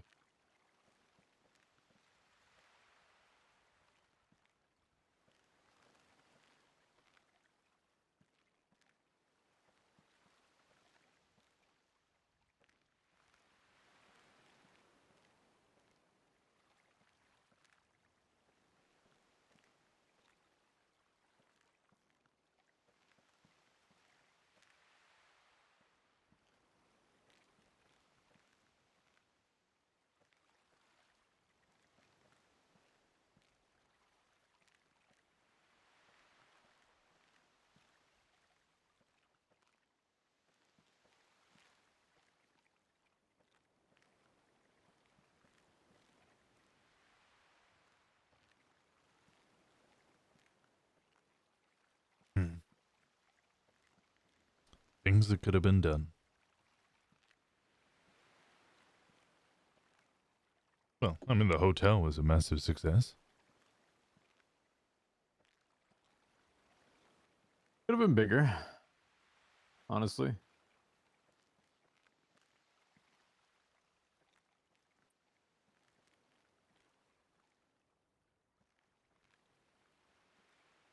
It was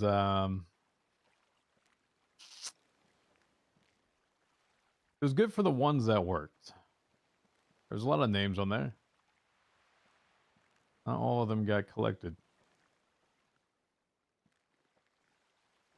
Better give it an actual expiration date, and if someone wanted to put something on there and like more of a free market, they could have.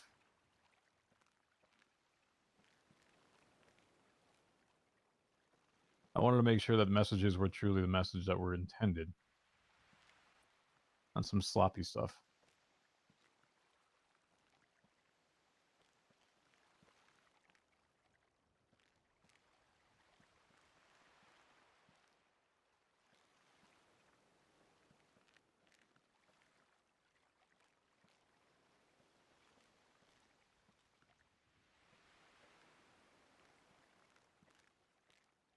Well, there's always next time, right?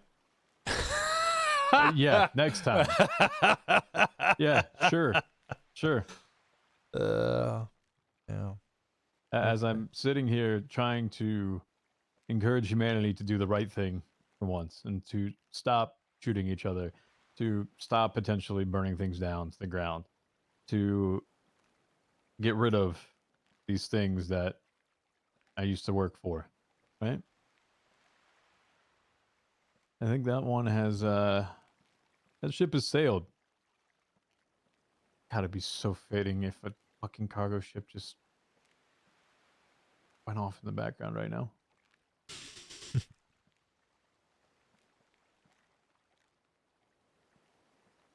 But he wants short-term gain. Don't really care about the bigger picture.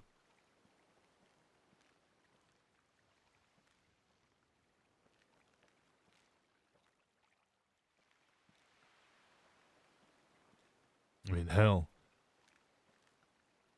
how many people have vicious trauma of Norman from BBMC, and yet they've still gone running towards Norman? Oh.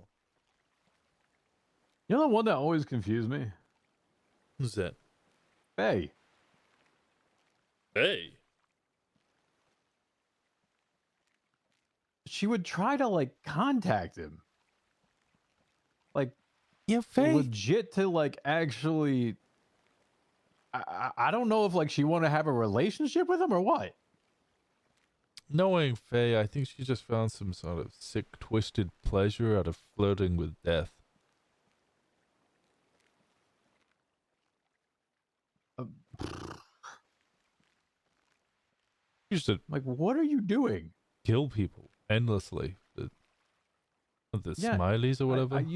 used to hear that, but I can't tell you the one time that she did that in BBMC. She, she did before.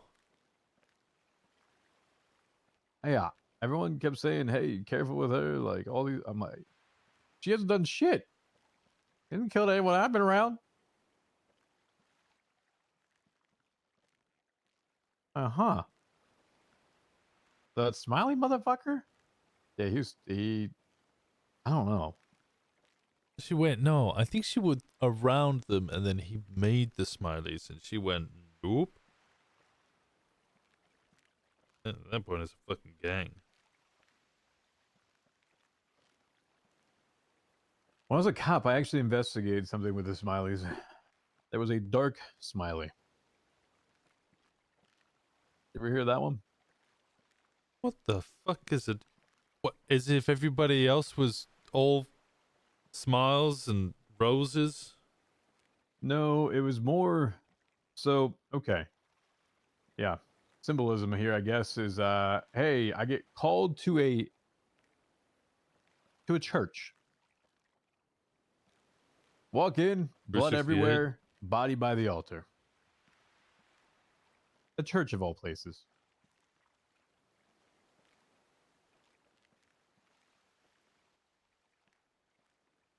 Legitimately, it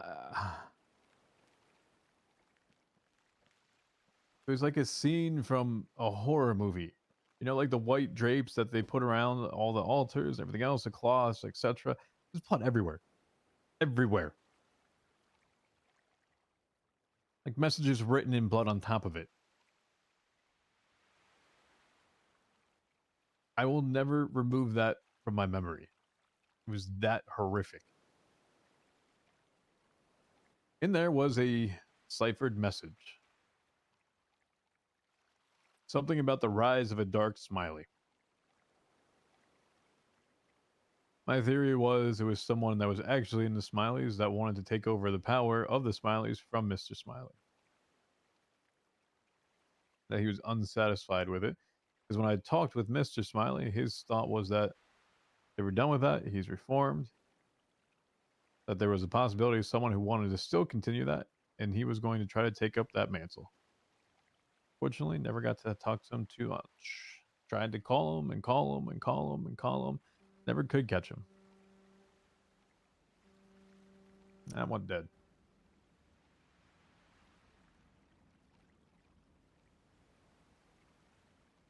And then, there he was in prison during Sanguine. Remember him?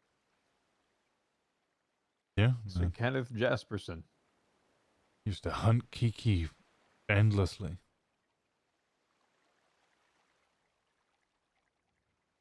Even when we came back after the Rico, he wanted to go back after Kiki. Never understood why.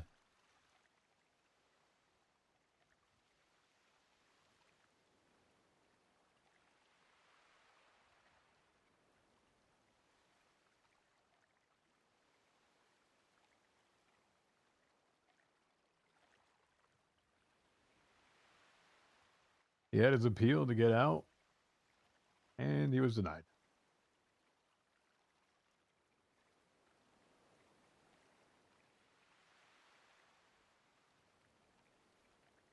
Yeah, I think that's on him though, because I'm sorry if you turn up after is it over a year of being in prison? A decade? I don't know how prison time works in that regard. Anyway, he'd been in there for a real long time, and they said, "Hey, are you reformed?" And he went, "No, I'm gonna do it again, dog." Did he actually? Yeah, pretty much.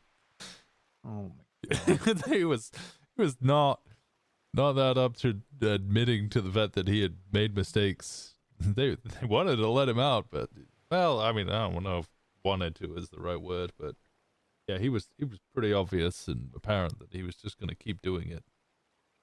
Were you there for it? Did you take him out? I was there for one of them. I was there for I think his first one when Ursula. Just when I found out Ursula has DID. Because she started talking about how we should get let out, and then she suddenly switched her tone and was like, "Nah, fuck that motherfucker. I hope he rots in hell. He better stay in there, or otherwise he's just gonna murder everyone. Fuck you, I'm breaking up with you," and then left. And I was like, damn, that was a bit weird. Everybody went, "Yeah, that's Ursula's second personality." And I went, what?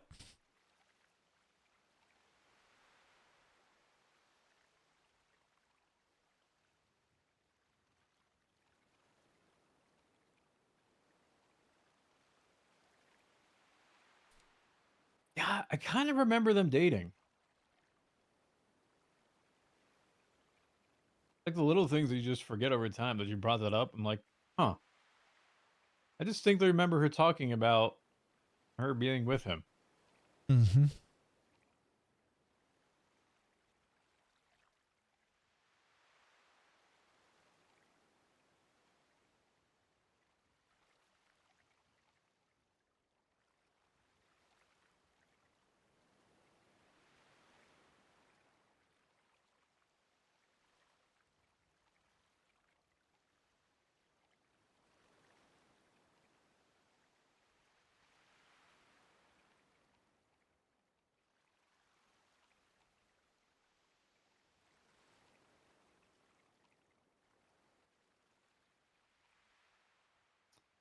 How long do you think we stay here?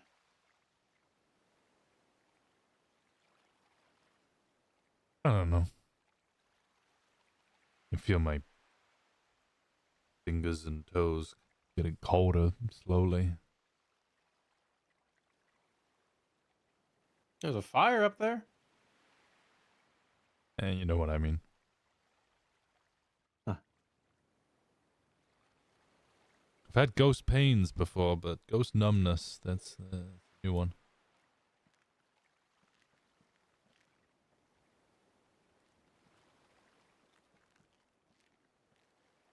What if we just don't? Ever. You just become numb to it.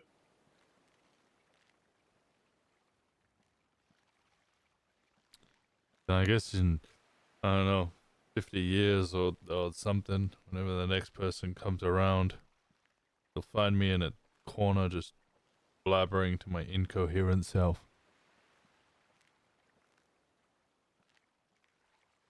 Eventually just become some deranged spirit. That would be fun. Deranged? I mean, what I gather from Cleo's time here, and from what Edgar's been saying, things travel a lot slower, time-wise. Edgar thinks he's been here for 30 years. Cleo was missing for some time, and she thought she'd been gone for decades as well. No, that is true. So I don't know if it takes 30 years for the next person to turn up, and we feel like we've been here for 450 fucking years. I think I might have gone a little bit loopy.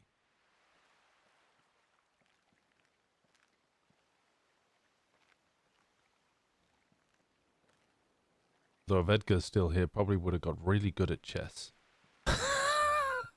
Yeah. He did say he wanted to play me in chess.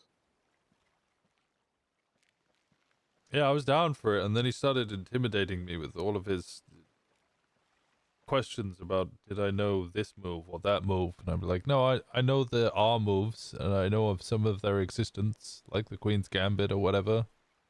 Do I know how to do them? No. Do I know how to counter them? No.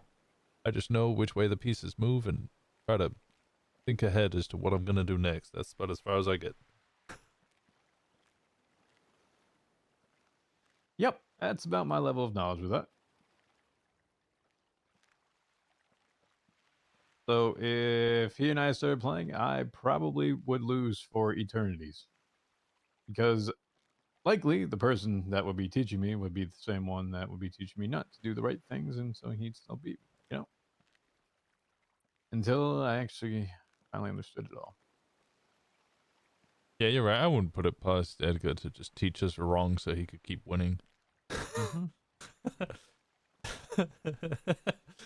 Watch this fucker pop from wherever the fuck he's at right now and be like, I heard that. Uh-huh. You know what you didn't hear, Edgar? I fucking warning about you getting out of here.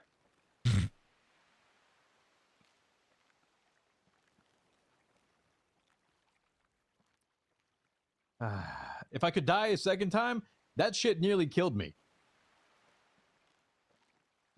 But did you die, though? I already am dead.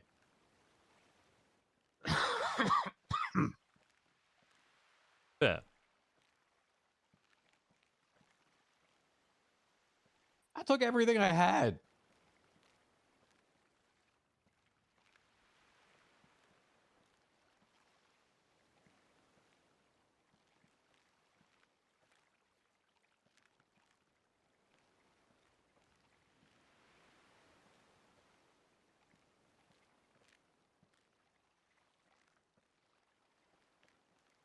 I even asked him, you sure? Are you sure? Are you actually ready to do this?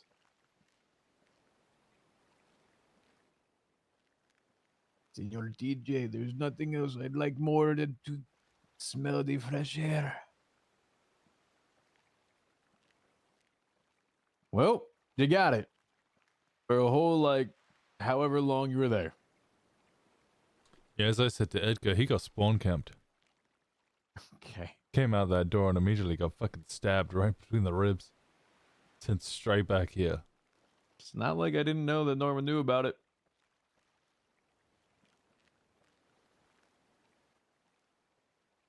Like, you know, isn't like Norman told the people that, hey, Feathers, that's a trap. He's aware. Not like they didn't tell me about it. Not like I didn't try Edgar and say, hey, buddy, probably not going to work out too well considering I just got fucking snapped back here. You don't think they want to be like, hey, wonder what he's going to try to do next? Did you get out? Let's see. Today's episode of TJ in Purgatory. Fuck. I'm just going to lose my mind here even more. Wasn't the intention to try and get here anyway? The intention to get here was honestly for him to have a final conversation with Aaliyah and AK. No, I mean Alice. For Alice to get here? The feathers. Go on. What? Sorry? Feathers and so on. There's some sort of plan to get here, to get Edgar out. Yeah, Edgar out. Mm-hmm. Ever read the book? Yeah. That was the one who started handing it back out. Not that one. That one.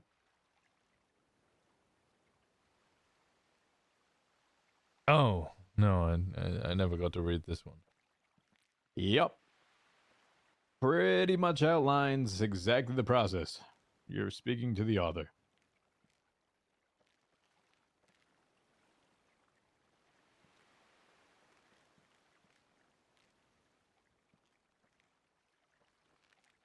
And you'll notice a very interesting stipulation there.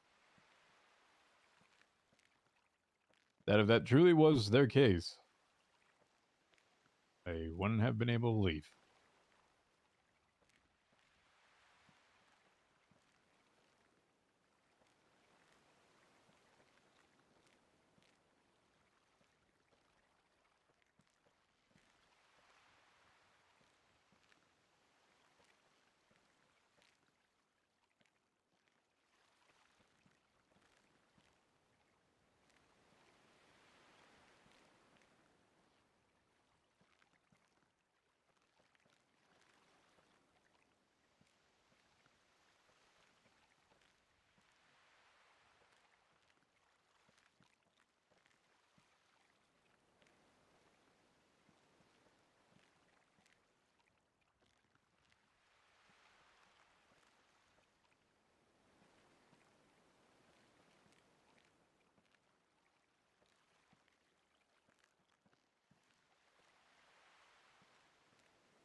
Mm-hmm.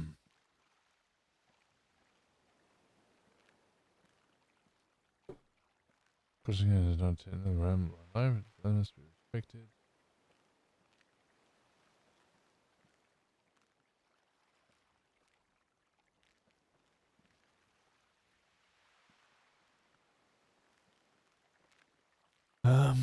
Gather them.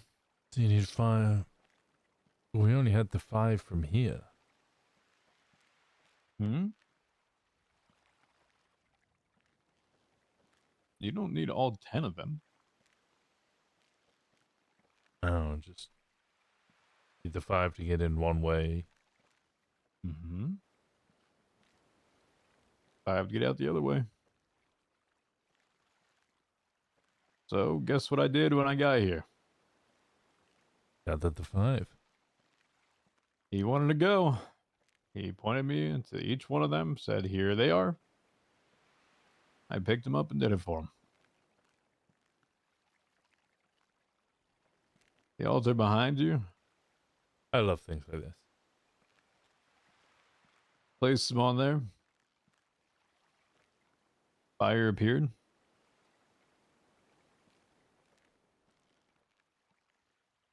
And a portal behind him. The idiot walked onto the altar after I told him that there's going to be a portal behind him. Yeah, that sounds like him.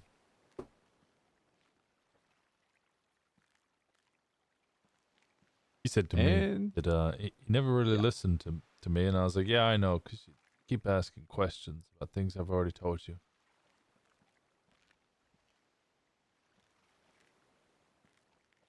Yep. So, there you go. He used the 5 feathers to satisfy him over there, you know? He wanted out. That was his attempt. Great escape. Gave from Pompeii. Shawshank Redemption. Prison Break.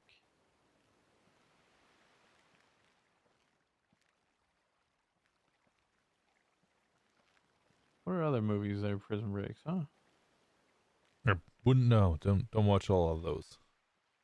How? These are like classics. My parents didn't really like me watching or listening to many forms of media. They thought it was all capitalist propaganda in order to convince me towards the true system that they all believed in. My parents were very staunch anarchists. But like, you know, actual anarchists, not I listen to Sex Pistols and, you know, I am the Antichrist. No, it was more, they believed in a system of governance in which there was no hierarchy. Tried to run a coffee shop like that once. Turns A out, coffee shop. yeah. They wanted to run an anarchist coffee shop. 'Cause they didn't like Starbucks. It didn't go very well because it turns out if you have no hierarchy, nobody does any of the boring stuff that needs to get done, like order stock or set staffing schedules. So for some reason, nobody came into work at the height of when the coffee shop would have been popular, Saturday morning. But everybody really wanted to work at like Wednesday, like 3 p.m.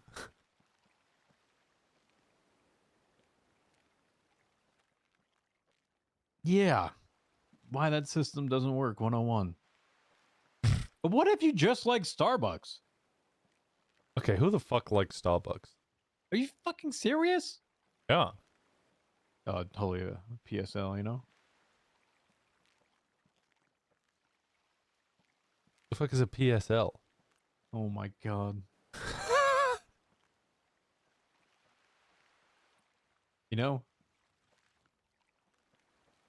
I think I might tell you in like 20 years. 20 years? Yeah, we'll still be here. Yeah, we will be. I'll let that one hang in your conscience for a bit. Every day you're gonna wake up, what's a PSL? What's a PSL? This is why I'm gonna be a blathering moronic idiot in 20 years. Because I'm going to mentally fucking torture you on top of it. Yeah, and you're leave just gonna- questions unanswered. Gonna slowly drive me insane with just random abbreviations. I'll tell you when you're older. Okay, Dad.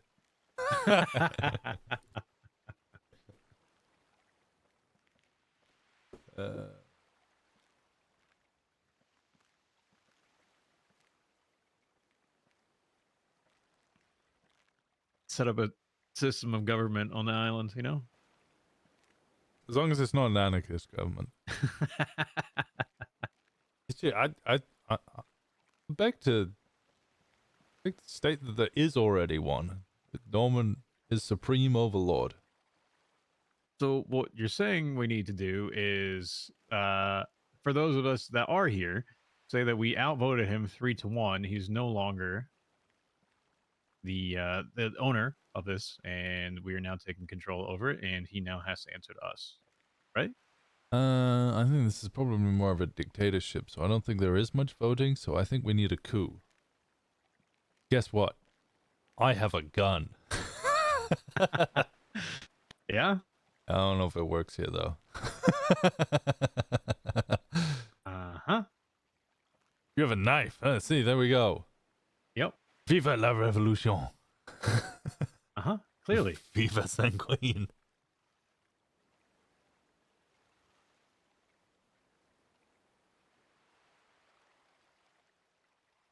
He won't even see it coming. Please don't stab me in the neck. I've already been stabbed from behind once. Wasn't too pleasant. See, I'm just gonna sneak up behind him. Hey, Normie. Loading knives.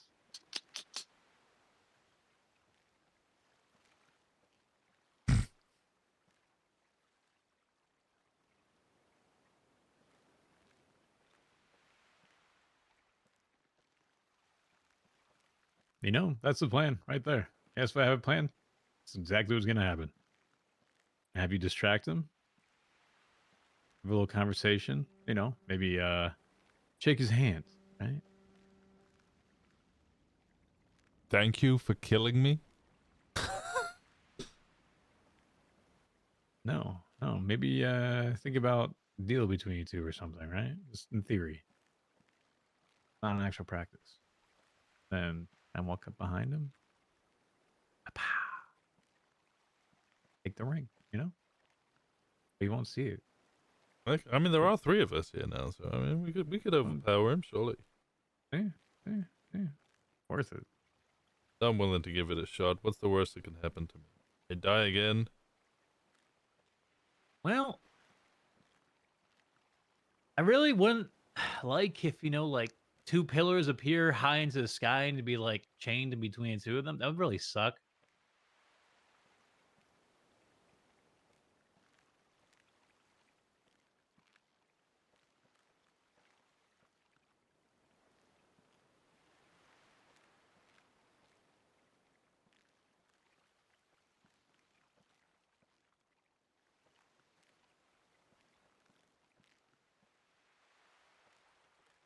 All right.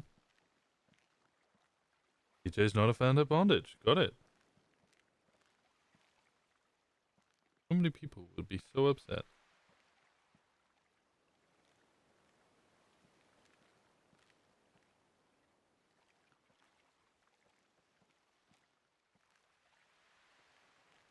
I mean, being Jane already once is pretty shitty. So let's not make it again.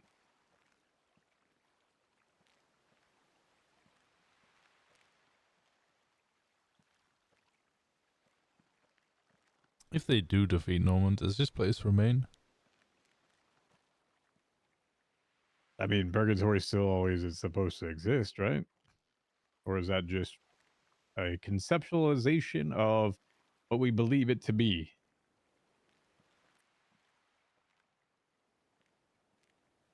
I mean, think about it. Is it a different one? It's the same one.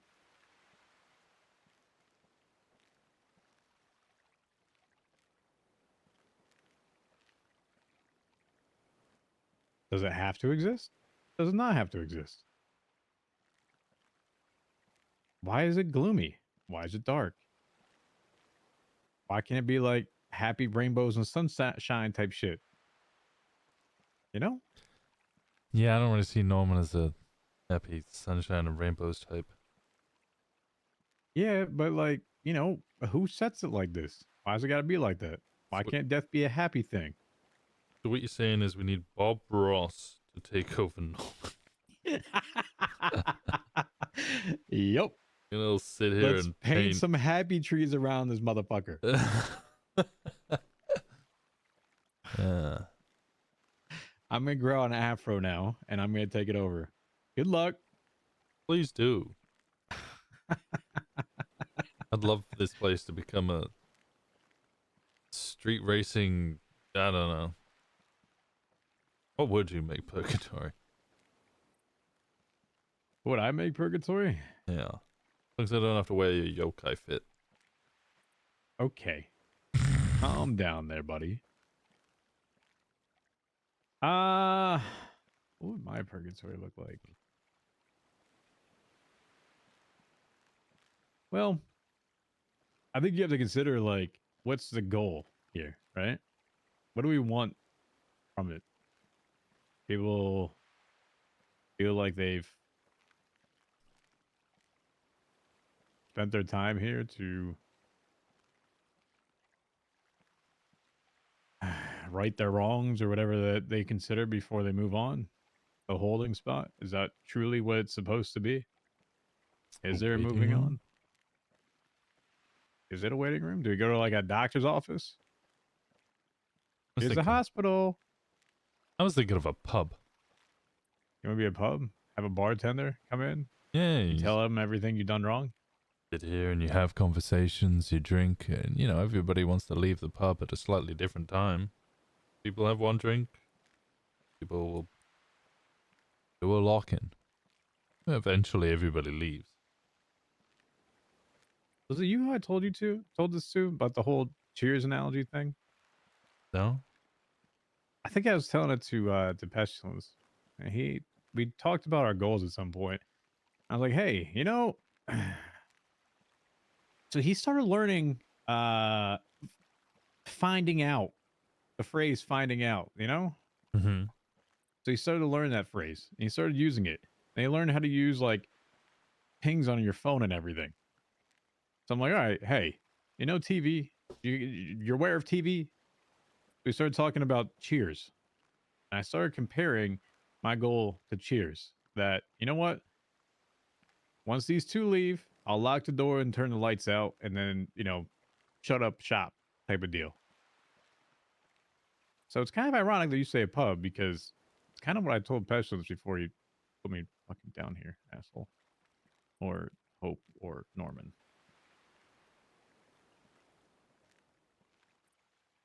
But yeah, I don't know which one it was. Ah! Okay, theorize with me for a second. Okay.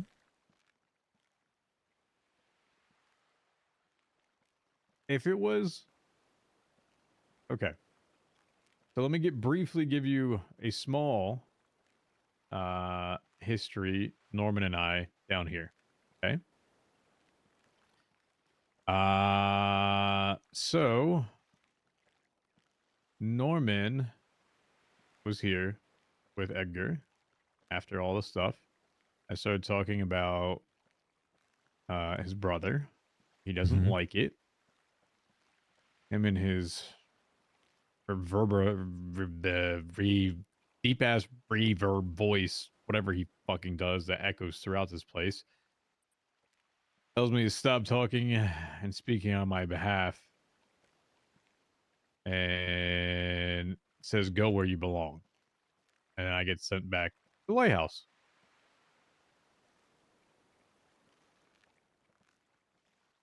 So his thought is I belong up there, apparently. That's current thoughts. So it didn't make a whole lot of sense that he told me to go back where I was belonging, that I went there. Okay. And then the pestilence side doesn't really deal with this place. Not really his jam, you know? He's always up there getting other people sick and that there's dead guys. He deals with a living. So how would I get here from that? And we were actually just having a somewhat casual conversation, but I was kind of being a little snarky with him. I said, asked him if he knew about TV and Cheers, and yeah. Next thing I know, I'm here. So that one totally doesn't make a whole lot of sense yet either. The other one, I'm like, why would Hope do that? Or if it was Hope, like why? Is that the first thing I saw when I got here was Hope? And Hope let me out of the cage. Guess the question there becomes, if you have a purpose, what was the purpose you are meant to fulfill here?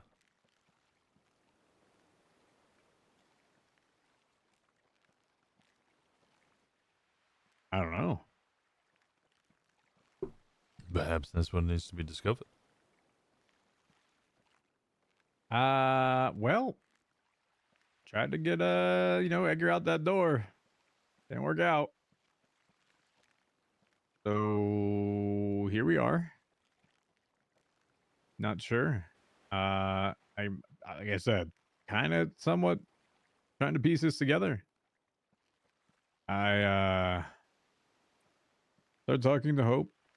That's when I ended up getting sick because I asked Hope that if it helps Hope recover, I'm happy to share some of that and take it off of Hope.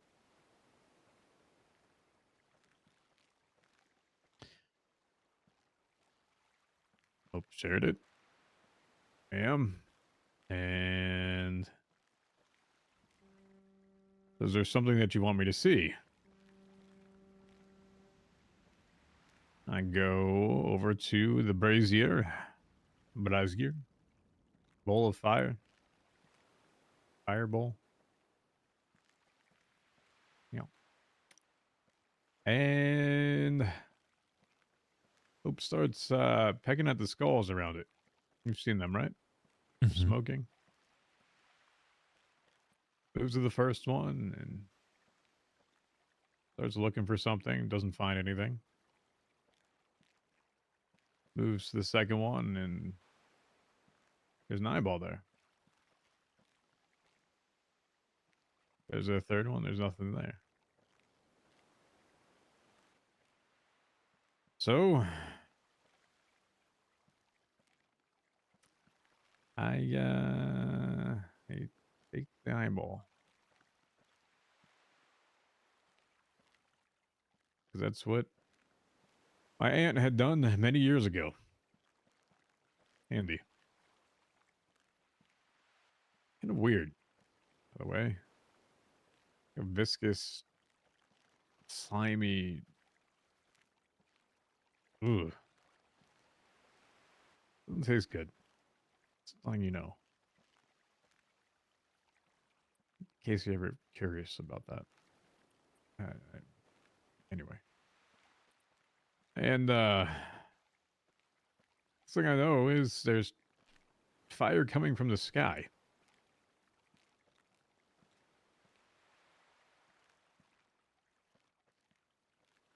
Then it stops. And hope flies away. So which out of the three is more likely to you? Is there a fourth option?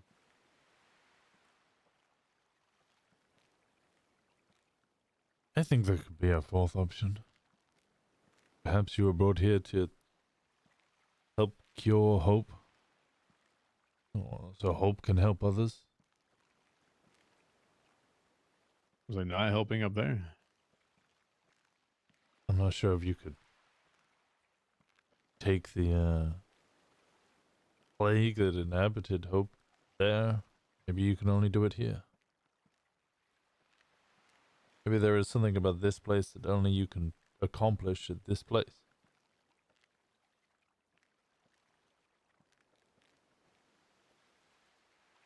Perhaps the only true way to defeat Norman is in his plane of existence.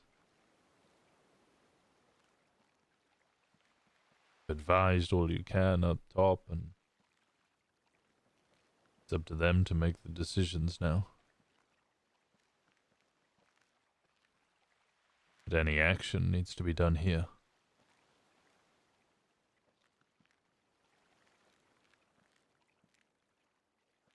Well, then do you think it was Hope's doing?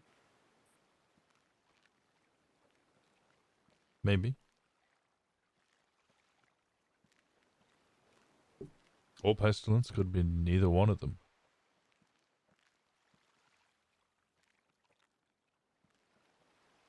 My understanding, pestilence isn't too keen on Norman being around either. He'd rather he was just death.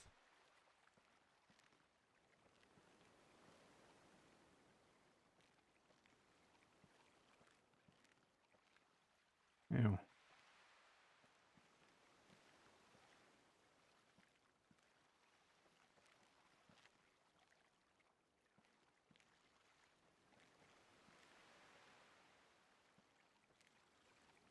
I don't know.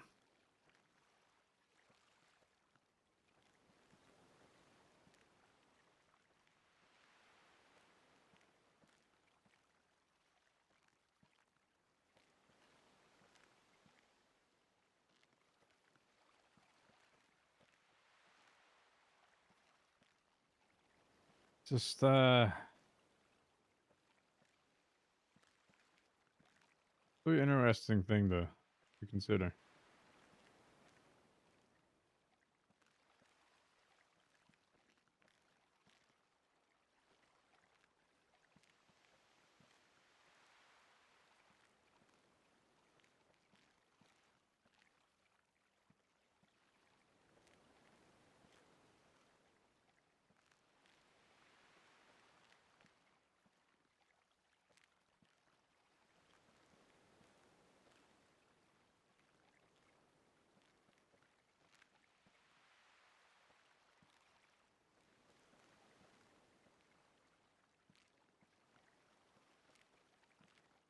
Guess only time will tell, and we got plenty of that.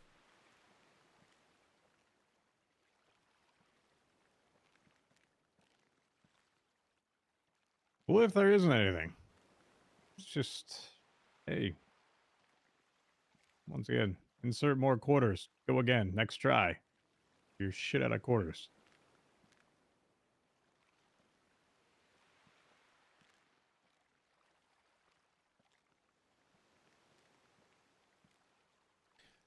Then I guess we make peace with what existence we had.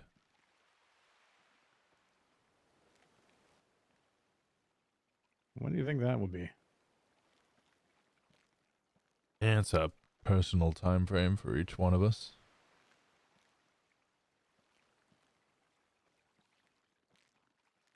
It's the answer I gave you. Fuck. Well, I imagine my time frame will probably be a little quicker than yours. I knew what was going to happen when I had that conversation with Shang. Accused me of having a deal and kind of came to terms with the fact that my time was up. And she came looking for you and found Alice, watched Edgar get stabbed. Went to go see Benny, and then Benny went to go see Norman, and then Norman texted me saying that me and Alice had to wait, for we were next. I explained to Alice what my deal was, and how it all occurred, and everything I had done. Towards the end, Norman asked us to join, so I finished off everything as we approached.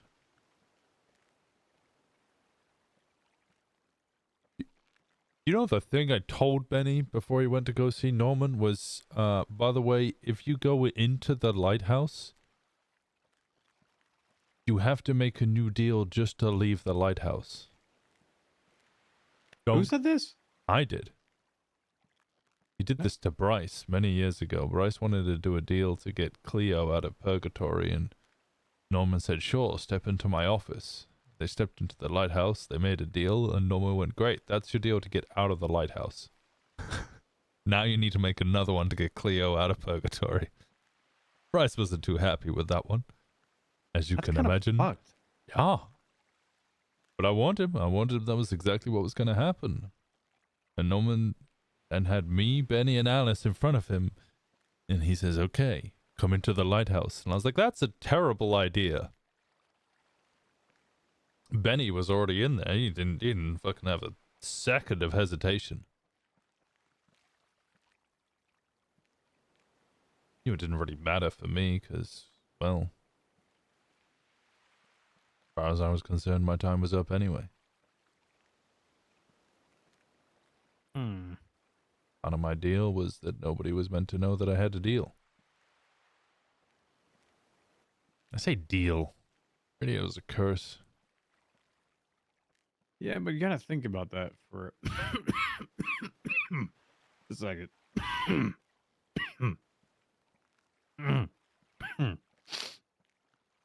He's broken his deal how many times with other people?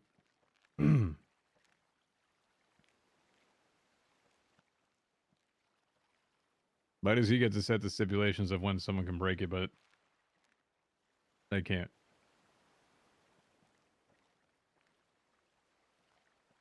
Well, I think some people can. Andy, as far as I'm concerned, had a pretty good deal, whatever it was. And she told me that while she couldn't discuss the terms of the deal, she had spent weeks negotiating with him. You wanna know what it was? Sure. You can't let it be known to Edgar though. Okay? Okay. He's not like you and I at this point. Not that I want to create the separation, but he still has the opportunity to potentially get out of here. TJ doesn't know. He's kind of forced to it in a way. In a protection aspect, my understanding.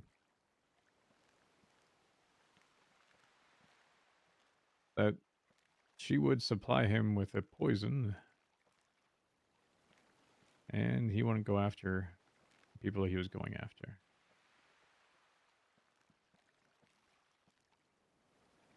Pretty easy, actually. This for that. That was pretty simple. It's a pretty good deal. You say that, but then if someone actually does get poisoned by it, by him, just as responsible for it, are you not?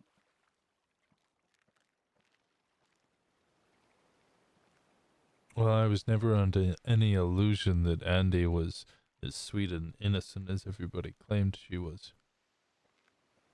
I don't think No. she particularly cared if somebody got hurt or was wounded or even died. But she was genuinely good. We were bringing up, I think, Adam Prince to her, and they're going off about how they planted a hot gun on him. I think it was from, if I recall correctly, was the breakout of Michael Simone, Mm-hmm. which really fucked him over. Oh, She can yeah. be vindictive. She can be really fucking spiteful if you get on her bad side. That's why you just don't get on her bad side.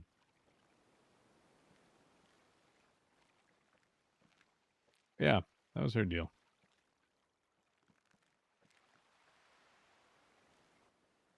If there was anything more to that, I don't know. That's all I knew about it. She would never discuss it with me back then. She was adamant of never telling me. So all the time passed, and then she eventually told me when I came back here after everything. I was kind of surprised to hear that she would openly just discuss it like that, considering how against she was telling me it to then. Yes, I once guess the part of her deal was protecting not just people around her, apparently myself and Barry too, and Hubcap.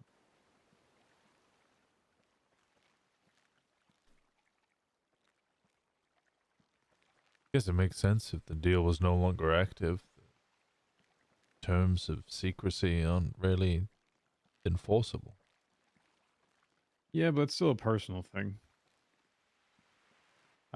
Going to be honest, I even feel wrong telling you about it. It's her thing, but here we are. So, do I take that to the grave? Kind of already in the grave.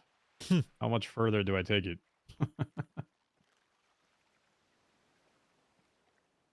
Like, is there a point, you know? Mm-hmm.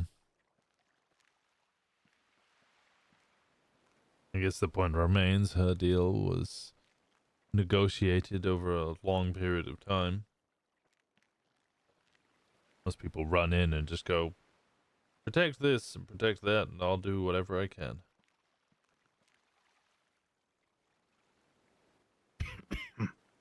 Mm-hmm.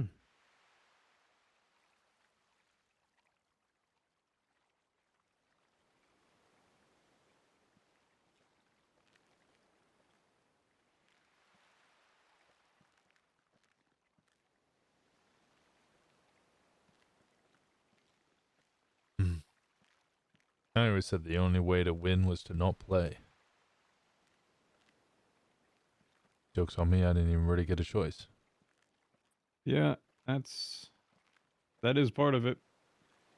We say that, don't play it, but reality is, good luck, because sometimes the board gets put right in front of you, and here's a chess match, and you're already 2 moves behind. Oh. Hmm? Yeah, no, you're not wrong. Oh, I said, oop, like you saw something. Oh, wait, what?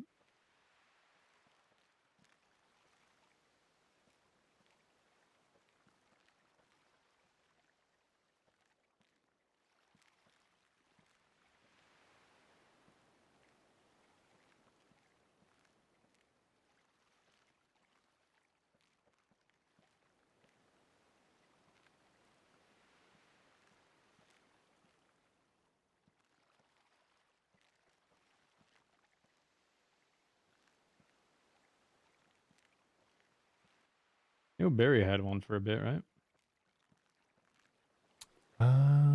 Did I know that? I don't think. I think somebody had suggested it. More of a Remember favor. Storm? Storm Payton? Huh? Years ago. I think it was Pez's original girlfriend, or maybe girlfriend after Cleo. I don't remember. But she, Who the fuck is Storm? And why would I guarantee you, almost with all certainty, Barry probably would have not told Pez shit about this. Actually, I don't even think Pez was around at that point. no, I think Pez was on his way Storm. to be a cop. Yeah, this would have been the time Pez was a cop. Storm Yeah. used to spend absurd amounts of time, even more than idle, watching the lighthouse. Who would talk? She would talk to Norman whenever she could. I remember her giving me a big dossier of information of who had deals, who might have deals, who could have deals. Oh, God, the assumptions are crazy, okay? Yeah, then about 3 weeks later, she died in a car crash. Yeah, fitting. Very pedestrian way to die, honestly. Well, I mean, don't get exactly to choose it, but I'm pretty sure Barry really very rarely told anyone about any of this.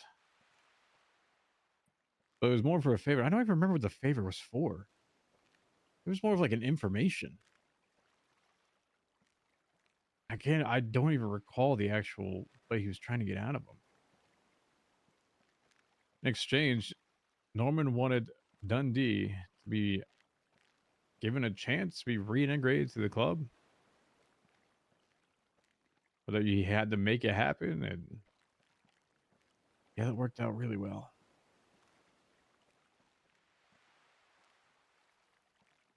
Real well.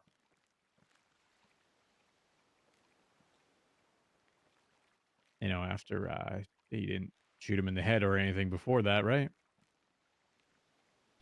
Oh, the strapping a bomb to him in Legion Square? Yeah, yeah. You know, that might have been one of the best uses of one of my bombs I've ever given to someone. That was a good one. It Or the was a good Lennon one. one. Lennon one was also good. Yeah, yeah. Norman wanted her tendons cut. Kind of like macabre. It's very Norman. Yeah, but I mean, I didn't even, like, that was like sinister, man. Yeah. I mean, I guess blowing her up was also pretty bad. You know, just for that type of deal. But yeah, it depends how you look at it.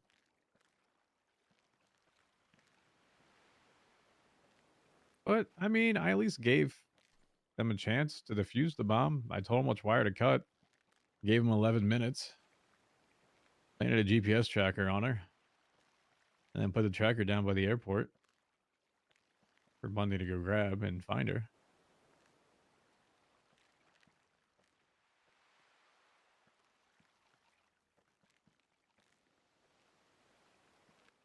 And the part was kind of final. You know, the bomb part, there was at least a chance.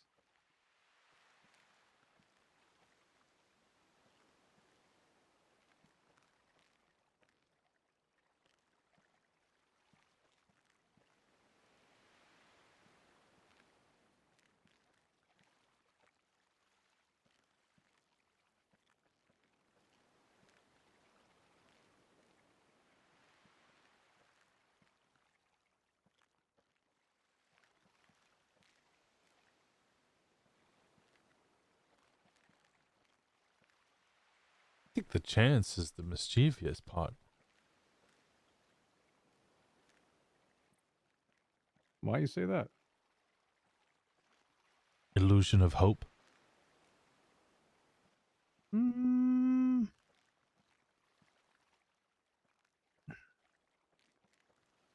Really, it comes down to probability, right? It's luck, not hope, that they have in that situation. But it feels like hope.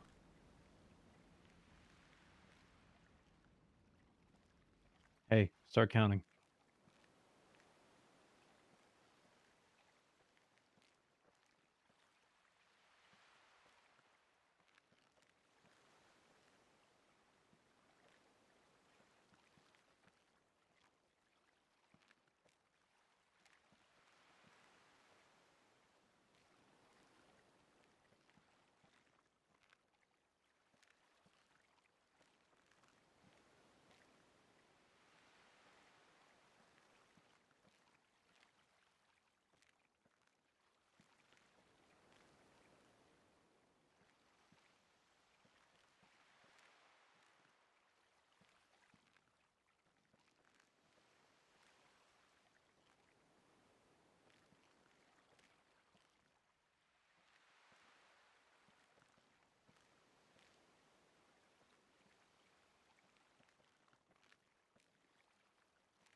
I just stopped counting. Look that. I got to a minute. Putting a timer on my phone instead. Fuck. Sit here. It's been like 7 or 8 minutes since the last time the bell went off. This bitch thinks I'm gonna sit here and count for like 8 minutes.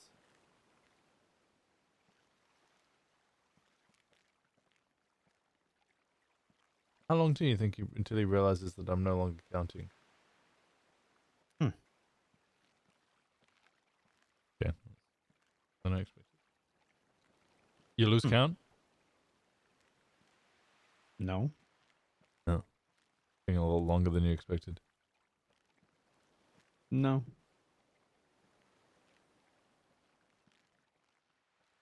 We are about 3 minutes so far.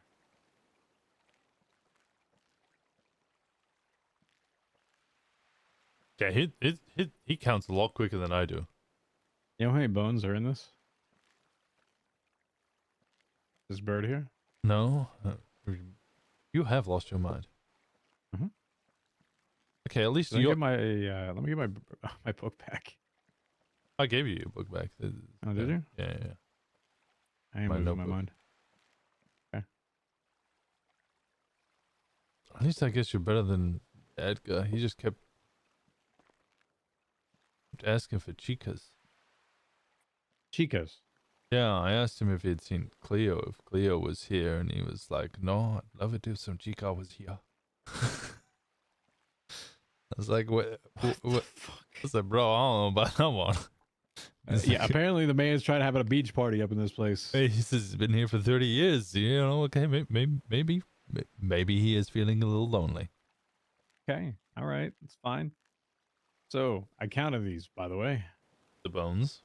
Yeah, there's 46 into a vertebrae. Hmm. Can double check it. I didn't do this one. I think I did Noxie's.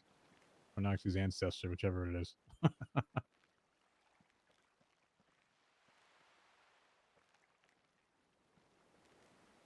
Isn't.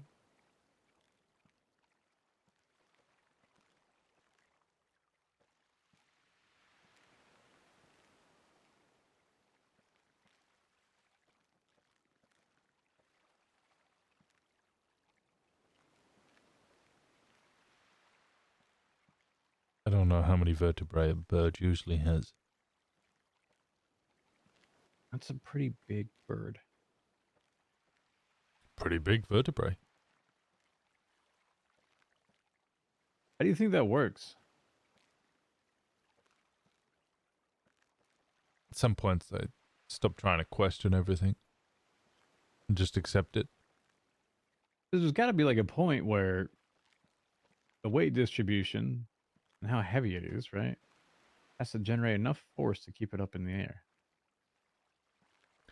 Well, bird bones are usually hollow, and I promise you, those do not look like hollow bones.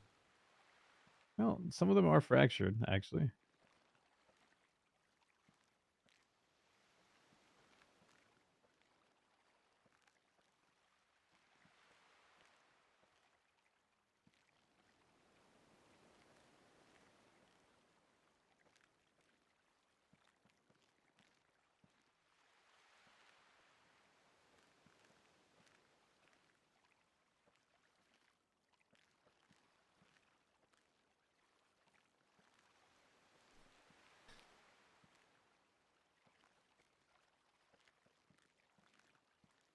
Whatever cool spectral powers have you received through your ghostly apparitions?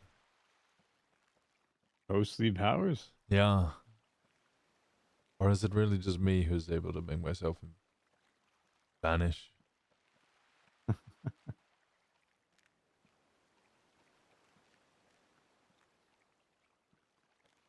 Maybe one day I'll teach you.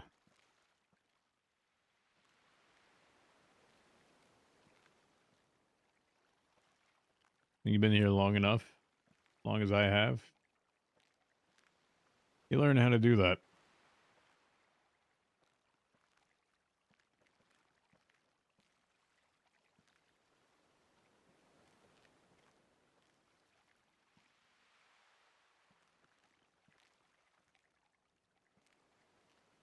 I'm Not even sure why I'm still here.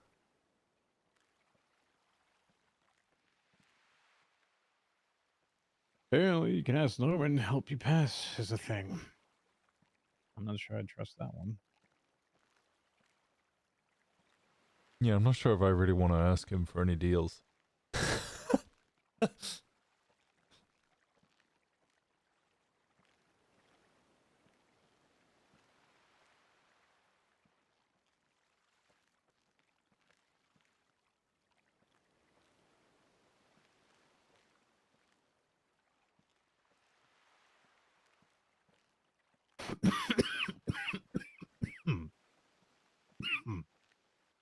I don't know. I don't know.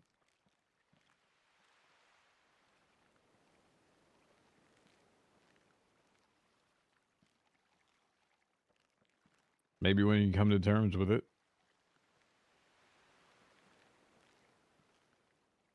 Maybe I guess I never was at terms with it. Maybe I always felt like there was something else that I could do.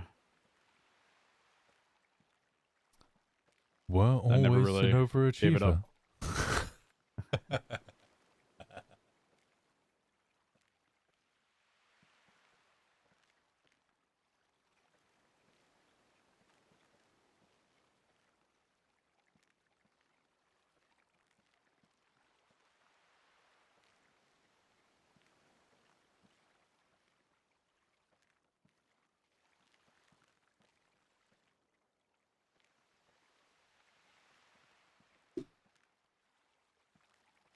You think we'll see anybody else appear here? I wasn't expecting to see you, so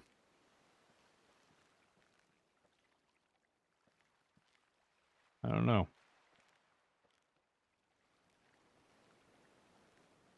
It's too early to tell, but very likely just doesn't know or I have no idea how long that will take. I think as you put it, time moves differently here. So it may feel like an eternity between we seeing someone and us perceiving that time is a thing, right?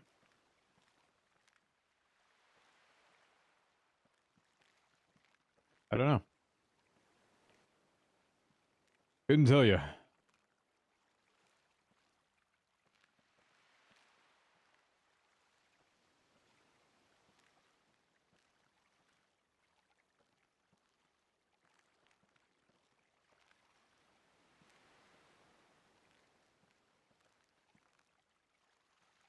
I know you said that there was a conversation that you'd rather have. Is there anything else you would have changed?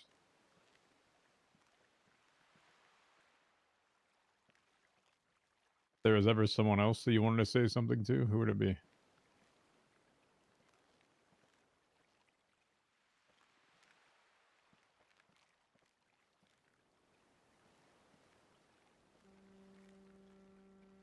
I don't know.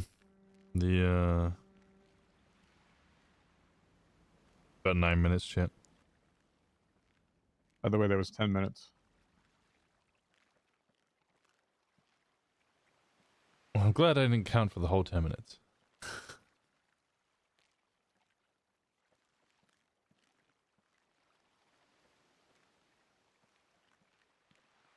The implications of changed actions, I don't know. What is it they call it? Butterfly effect? Mm-hmm. Kiki be in a better place had she not known me after or remained as close to me after I joined PPMC. I can't imagine she is in a good place right now. Sorry, who'd you say? Kiki. Honestly, I haven't heard that name for a long time. I didn't even know she came back to the city after it shut down. Me and her were living together. No, did not know that. She was chief of VMS, helped set up the whole thing, and then lost all passion for it and quit. Starting to hang out with ADMC. So I was big on the proponent of more of a community-orientated MC, which I had made as suggestions because there were people I were thinking would be great fits for the club who might not necessarily be so willing to, I don't know, do an S plus boost and shoot 3 cops in order to make patch.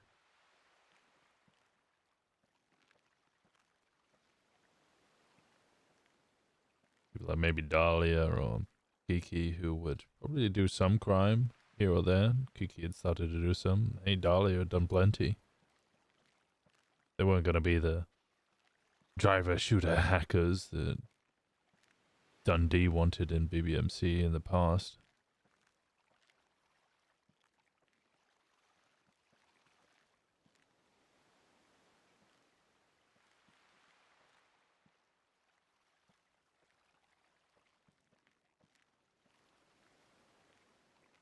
Hell, I thought we might even be able to get Michael Simone in the club. Yeah, I don't think that was going to happen. Yeah, I don't think it did either. Little part of me thought maybe even Pigeon. I offered Pigeon. Offer was on the table, and he was being abused by CG. And he is loyal to a fault, and that was the fault. I remember him telling me that Mr. K came up to him one day, whose house apparently held him, I think, at gunpoint, and was demanding his information or something, and basically just using him at that point. It was like the first time he had talked to him since we all got back.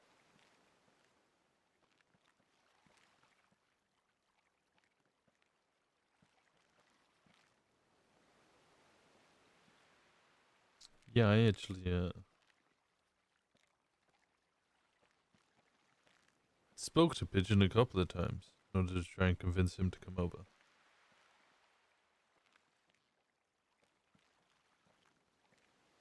Obviously it didn't work, but almost did a couple of times. He was definitely contemplating it. Yeah, I tried to actually get an answer from him, and he just would never actually give one.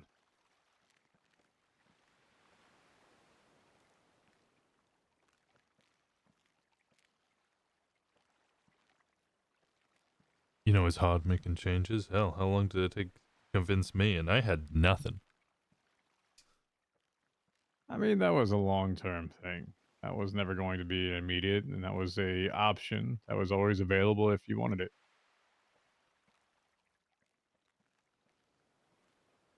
It was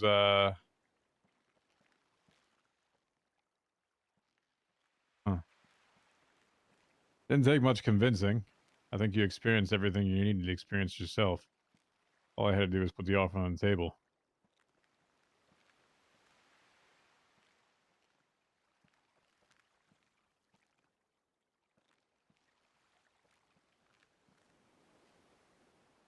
You know? Still, I would say there was about a year of conversations. No, I know. But the intent never was to say, hey, I want to coach you from it. It was always just conversation, if anything. It was just maintaining contact with someone. Trying to be a friend, you know?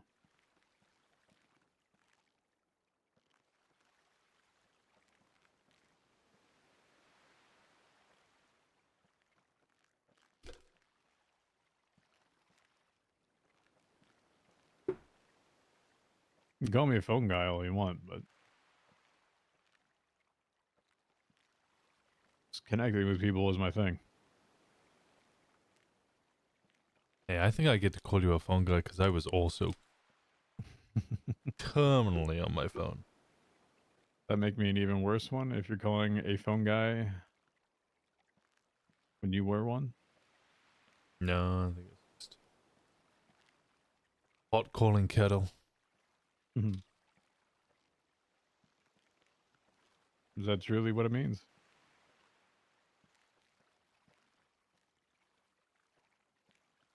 It's fine being a phone guy. I agree. Ain't nothing wrong with it. Fun to ridicule someone for it, especially if you do it yourself. Why? Because you're not the one on the receiving end of it this time? Oh, I was And you know always the on the other one receiving. is validated? Alright, same reason we called Barry a goldfish, right? Yeah. But people wouldn't point out that we were also goldfish. Didn't you get a goldfish tattoo? Yeah, did I tell you the story behind that? Yeah, you and Shang. Yeah. Then the motherfucker Where'd it go? Yeah, I mean, Shang fell out. Ah. Had a very big falling out, in fact. I think we were starting to make amends, but...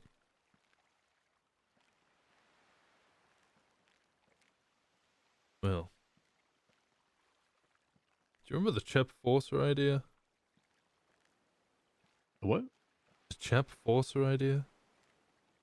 Chap Forcer? Yeah, I was No?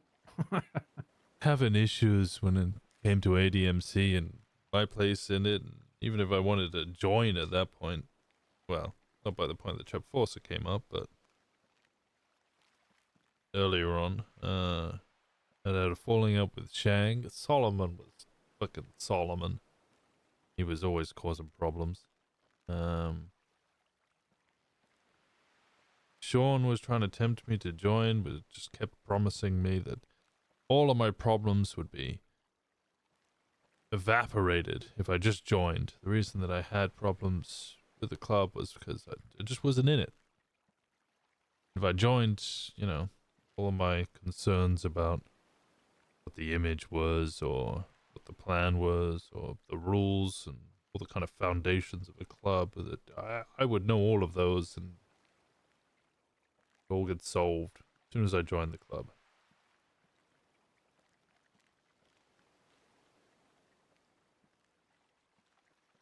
Eventually I joined. I trusted him at his word.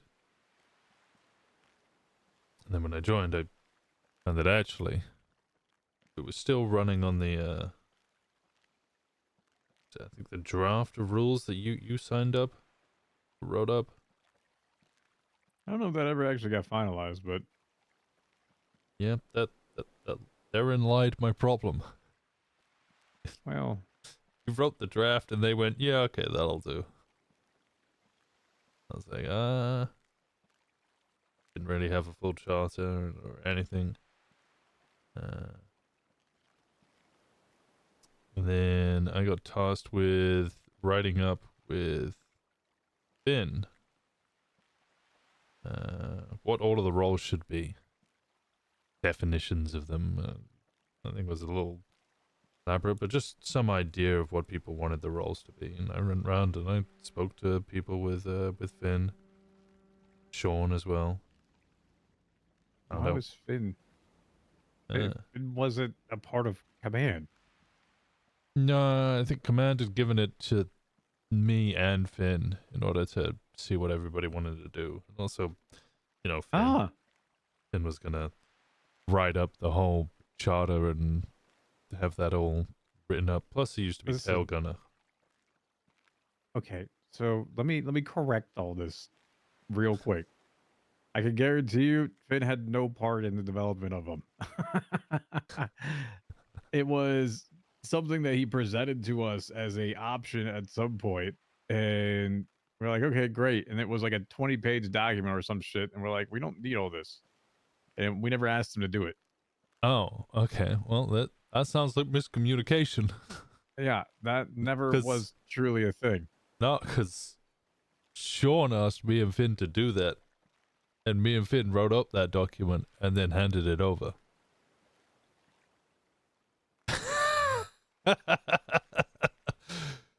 And one of them was it was Chaplain and Enforcer, and I remember Edbert spoke to me this point, I was really feeling kind of like, I don't know. It felt like I'd been lied to about the club. Constantly, everything I tried to do had just been pushed back on. I don't think I genuinely. Legitimately, everyone wanted to create something so quickly and wanted to recreate what we already had from previous. And everyone had an idea as to what that was. And when you get all those ideas and all those people who all have the ideas together, the more you dilute the idea and the more that they feel less hurt about it. When in reality, we weren't even ready to have that to a point. And we're forcing those things in front of people that it didn't need to be forced. It didn't need to be that point yet. We were still establishing who we want to be when there was the expectation that, in 2 weeks, people will be ready for everything. Like it's unrealistic expectation to what we wanted to it. And just the more that got involved, the more people got dissatisfied because it wasn't moving fast enough because everything was fast. Everything was so quick. Everything wanted to be done like yesterday. When we realize, and you have to look at it, like, for example, BBMC was established over years. ADMC was supposed to be something new, but everyone wanted to be the second coming of BBMC. But that was never the intent. We're still trying to figure it out, and people didn't want to give us the opportunity to even figure that out. And Barry became frustrated with it. Others did too, and have all this stuff being shoved up to us. I'm like, well, just give us some time to actually deal with it and figure out what we want to make this first. Sure, we'll take in consideration, but give us some time because we really actually need to sit down. And it was not easy to get everyone together. And Solomon and like Barry were complete opposite times. But once again, the expectation was that was figured out yesterday.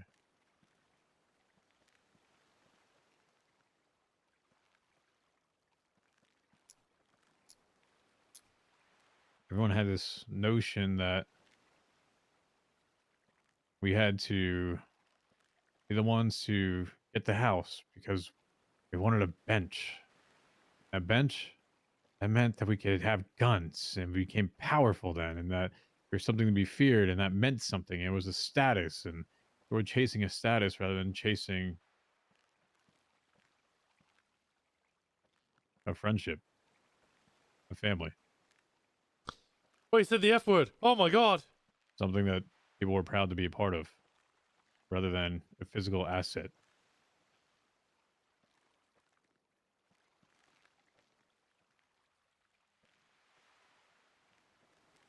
See, I would have used the community word rather than the family word, but then that was maybe because I listened to Barry too much about how the club ain't fucking family. Yeah, well, it was for me. So depends who you hear from it, and I joined because of the family. So doesn't matter which one you look to.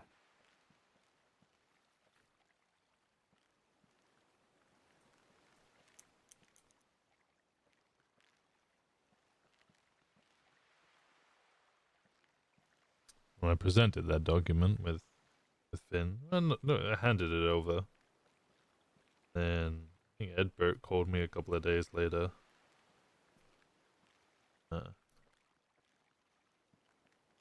Mentioned that you guys were going to get rid of both Chaplain and Enforcer and merge them into one role. Nope. I said, ooh, that sounds like a terrible idea. Are we able to at least discuss or talk about why I think that might be a bad idea? And he said, nope, it's already been decided by High Command. Already done. Nope. I Never went, decided. Never talked about. Ain't no way. Nor was ever a consideration. well, I I heard. wasn't even set on any of the roles, honestly. I wanted them to be as short as possible. I wanted them to apply with what we had and perform it. There was nothing ever set in stone. We never discussed whether we wanted A combination of the two. I think you were given some bad information, unfortunately. Unfortunately, that bad information was my final straw, and I went, okay. Hmm.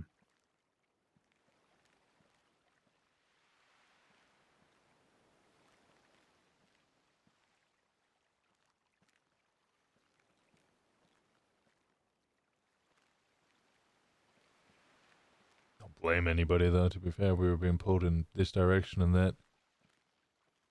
Came around, we were trying to do our own thing. Next thing we know, first day, I was like, I'm going to go out and meet new people. I got in the car, took a left, and I pulled up to a traffic light. People in the car next to me was Barry and fucking Shang. 5 minutes after coming around.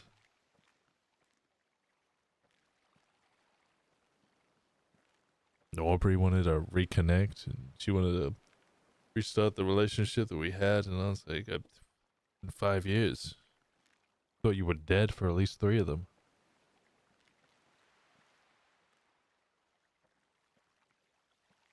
Yeah, I'm never going to forget the two of you sitting in prison reading a...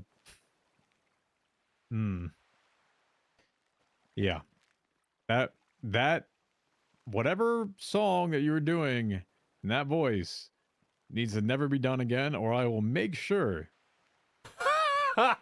that I will bury you dead alive in here. Okay? Dead alive or alive dead? Either one. Both options. It scarred me for life hearing that.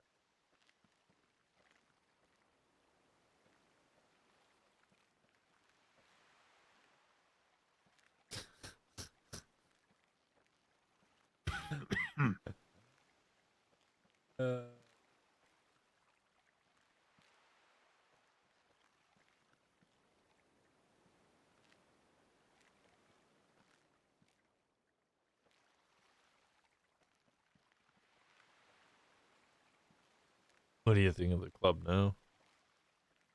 Do you even know much about it?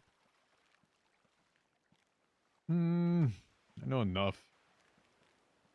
A lot of them come up and talk to me at the lighthouse and things that were going on. I don't know the day-to-day things, so that's different. Might not have seen me there, but I attended some of their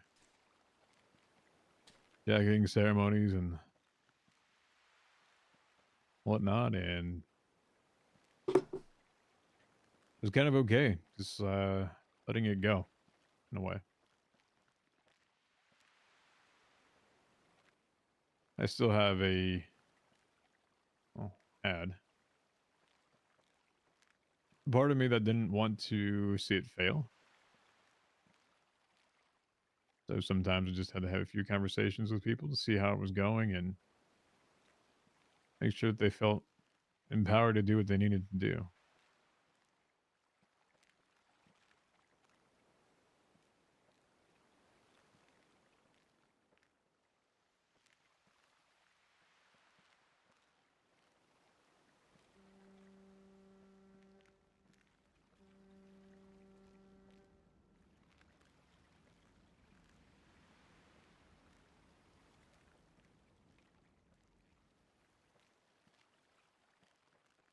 I assume the had part is, you know,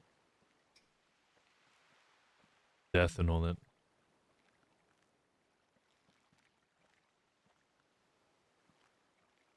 Hmm? You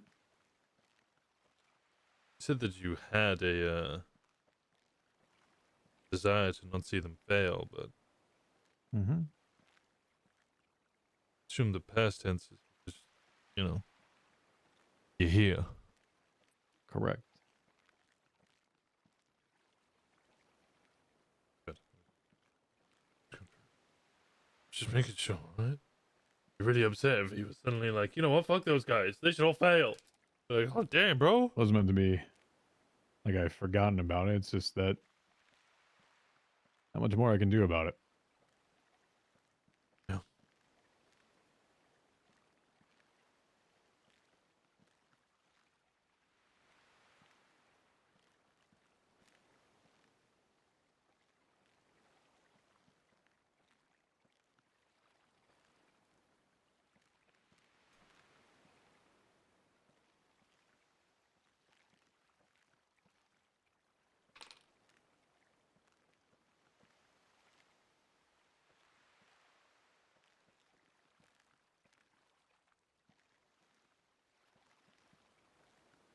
what I've gathered from this, is that a bunch of miscommunication and lack of conversations here or there, or maybe some overzealous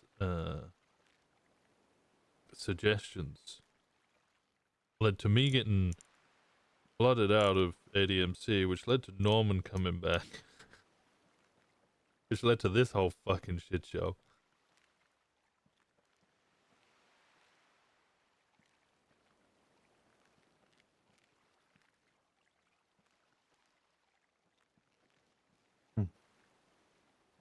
One way to look at it.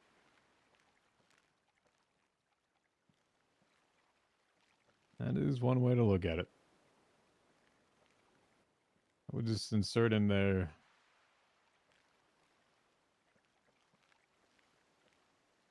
more of the thought that something should be a certain way. And not trusting a process was probably the biggest part.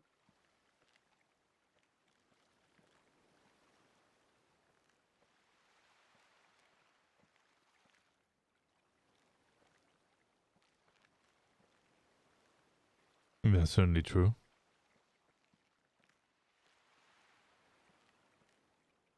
Granted, a couple of false promises didn't exactly help. No, but it was the promises that people didn't have any business making promises about.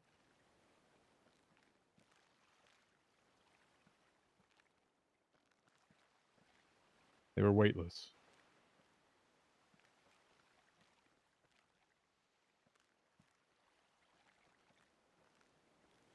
A lot of people were trying to build the club, and, well, part of the way they saw that doing was grab the people. Get the people, then the club will come afterwards. Which, you know, not a The terrible worst thing we probably did was these instant fucking invites to the people. Yeah. Hey, I knew this person in the past. Hey, they'd be good. Hey, you had 2 people in a jacket. Oh, okay. Expanded way too quickly. When you expand that quickly, and while you're still forming, yeah, too many voices, too many opinions.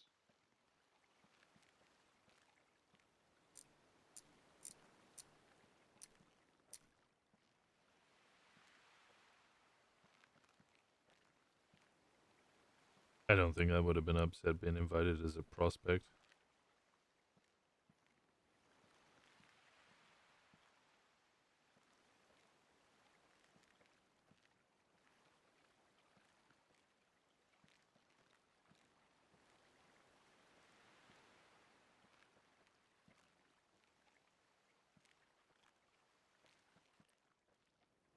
You know,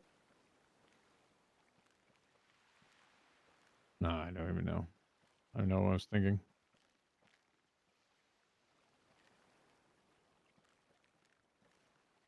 It's over. It's done.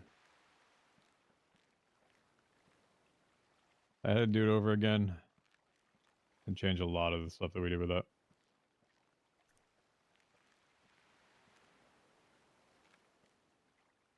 But we were going to go, we are going to do it again. We're going to form our own government here on Purgatory. We're going to overthrow Norman. I think I'm done with the whole government thing. What? Got You me can be killed my last OG. time. Literally got me killed last time. Exactly. You can't die a second. Are you sure about that? Because I definitely have.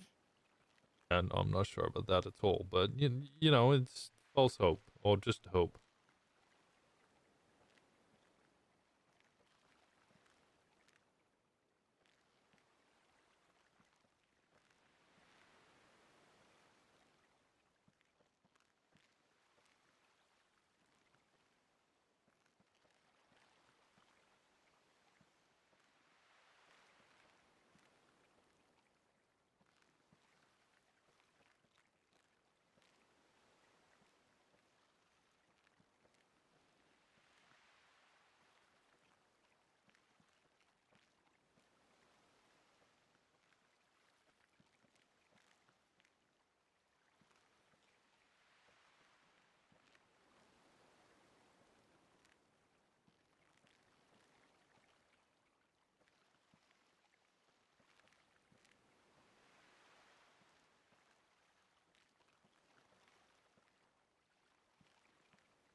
Did you figure out how to send messages back via the altar? Mm, the bush, not the altar. Is it not the altar this side and the bush the other side? Oh, I don't know. Never really sent a message back, and anytime that I did it for anybody, I came here in person and took it. So Edgar got his book out as I just grabbed it from him.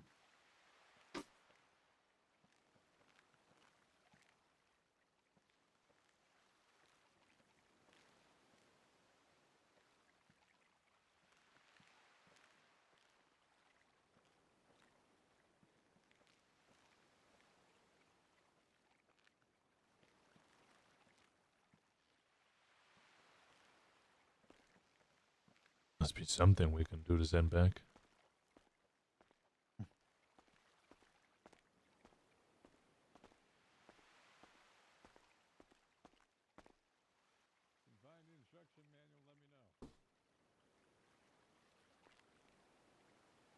Didn't you write the last one?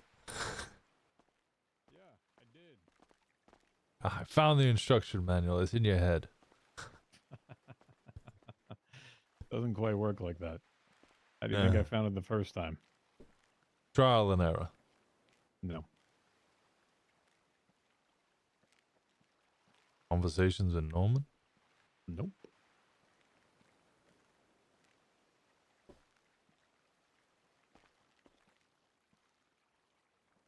Go on then. No, keep guessing. Some form of sacrifice? Nope. Pestilence? Well, that is required at some point. Nope. Long, arduous study. Nope. Alright, motherfucker, Mr. Enigma. How the fuck did you do it? You've been staring at it for the past 4 hours. The pile of bones thrown at you?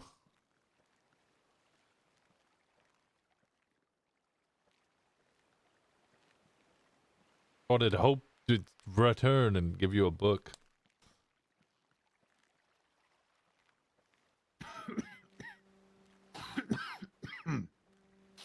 Hmm.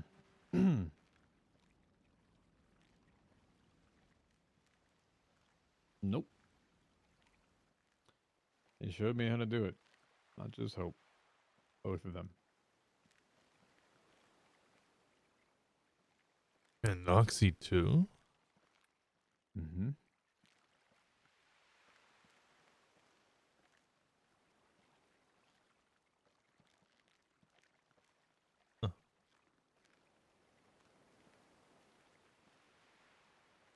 And begs the question, maybe Noxy isn't quite as evil as we thought, or... No, it's not the evil part to it that confuses me. It's the involvement with, like I said, my aunt, and then being typically affiliated with Norman.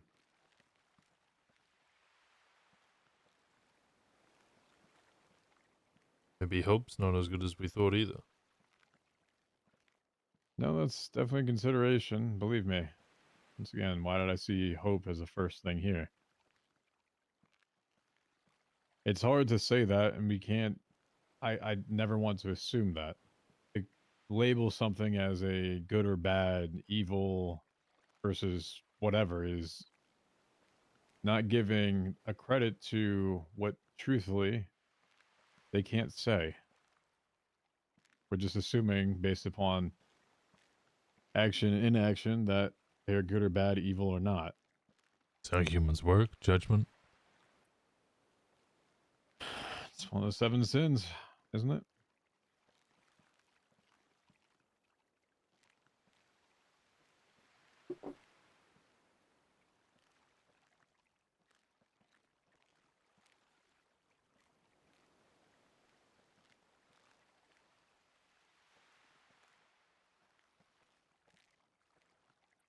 But I don't want to assume something that I have no idea about for the purpose of just assuming. It can be considered a possibility. I don't want to make up my mind about it if I don't know about it.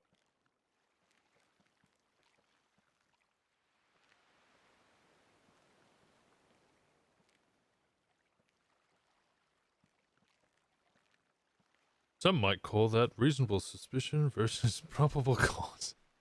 Okay, cop. Told you so, a cop brain. Yeah. Comes in useful sometimes. Yeah. It's come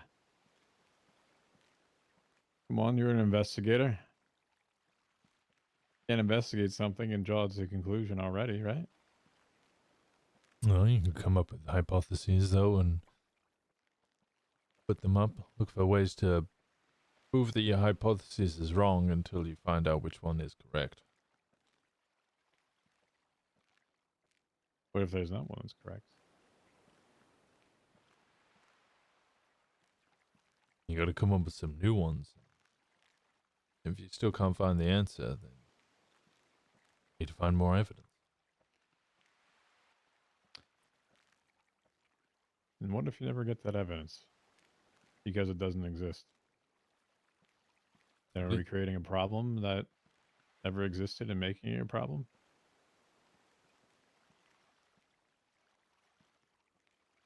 You can't know it all, right? Call that a cold case. What's the other one? X-File.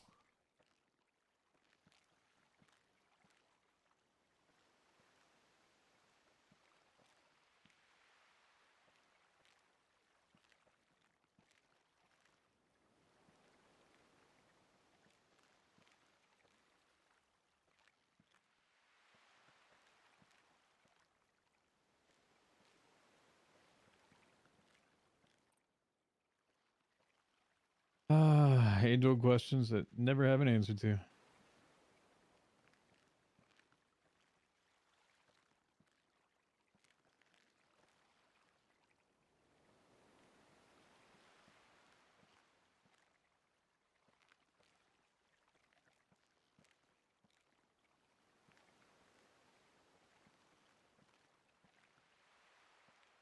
Yeah, maybe not everything needs an answer.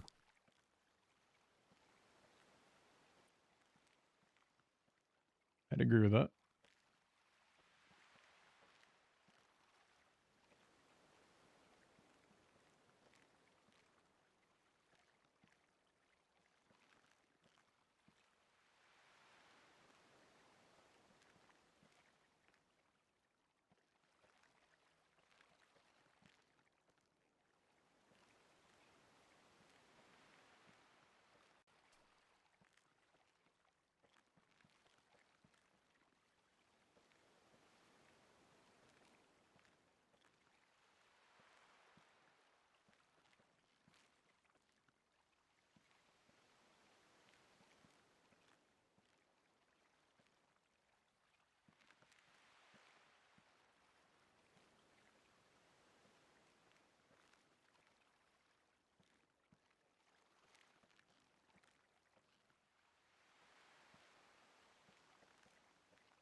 I'm surprised I haven't seen Edgar again. Contemplating. There is this meditating on one of the islands around here. Look hard enough, you probably find them.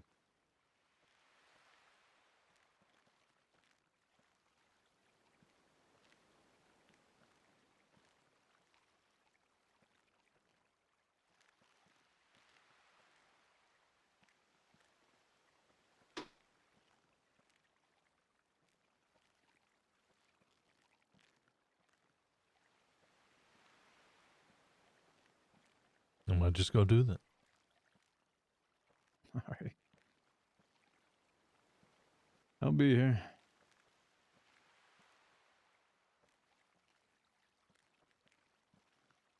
Yeah, not like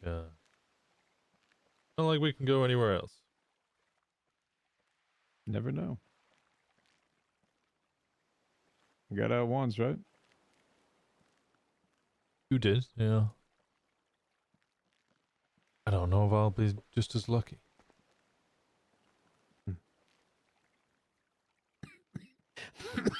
Mm-hmm.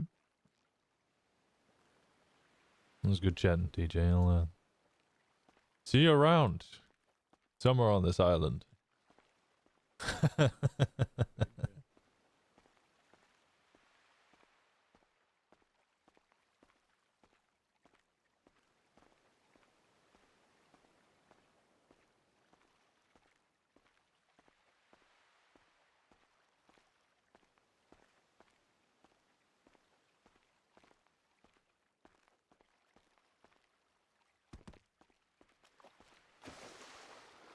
Red girl.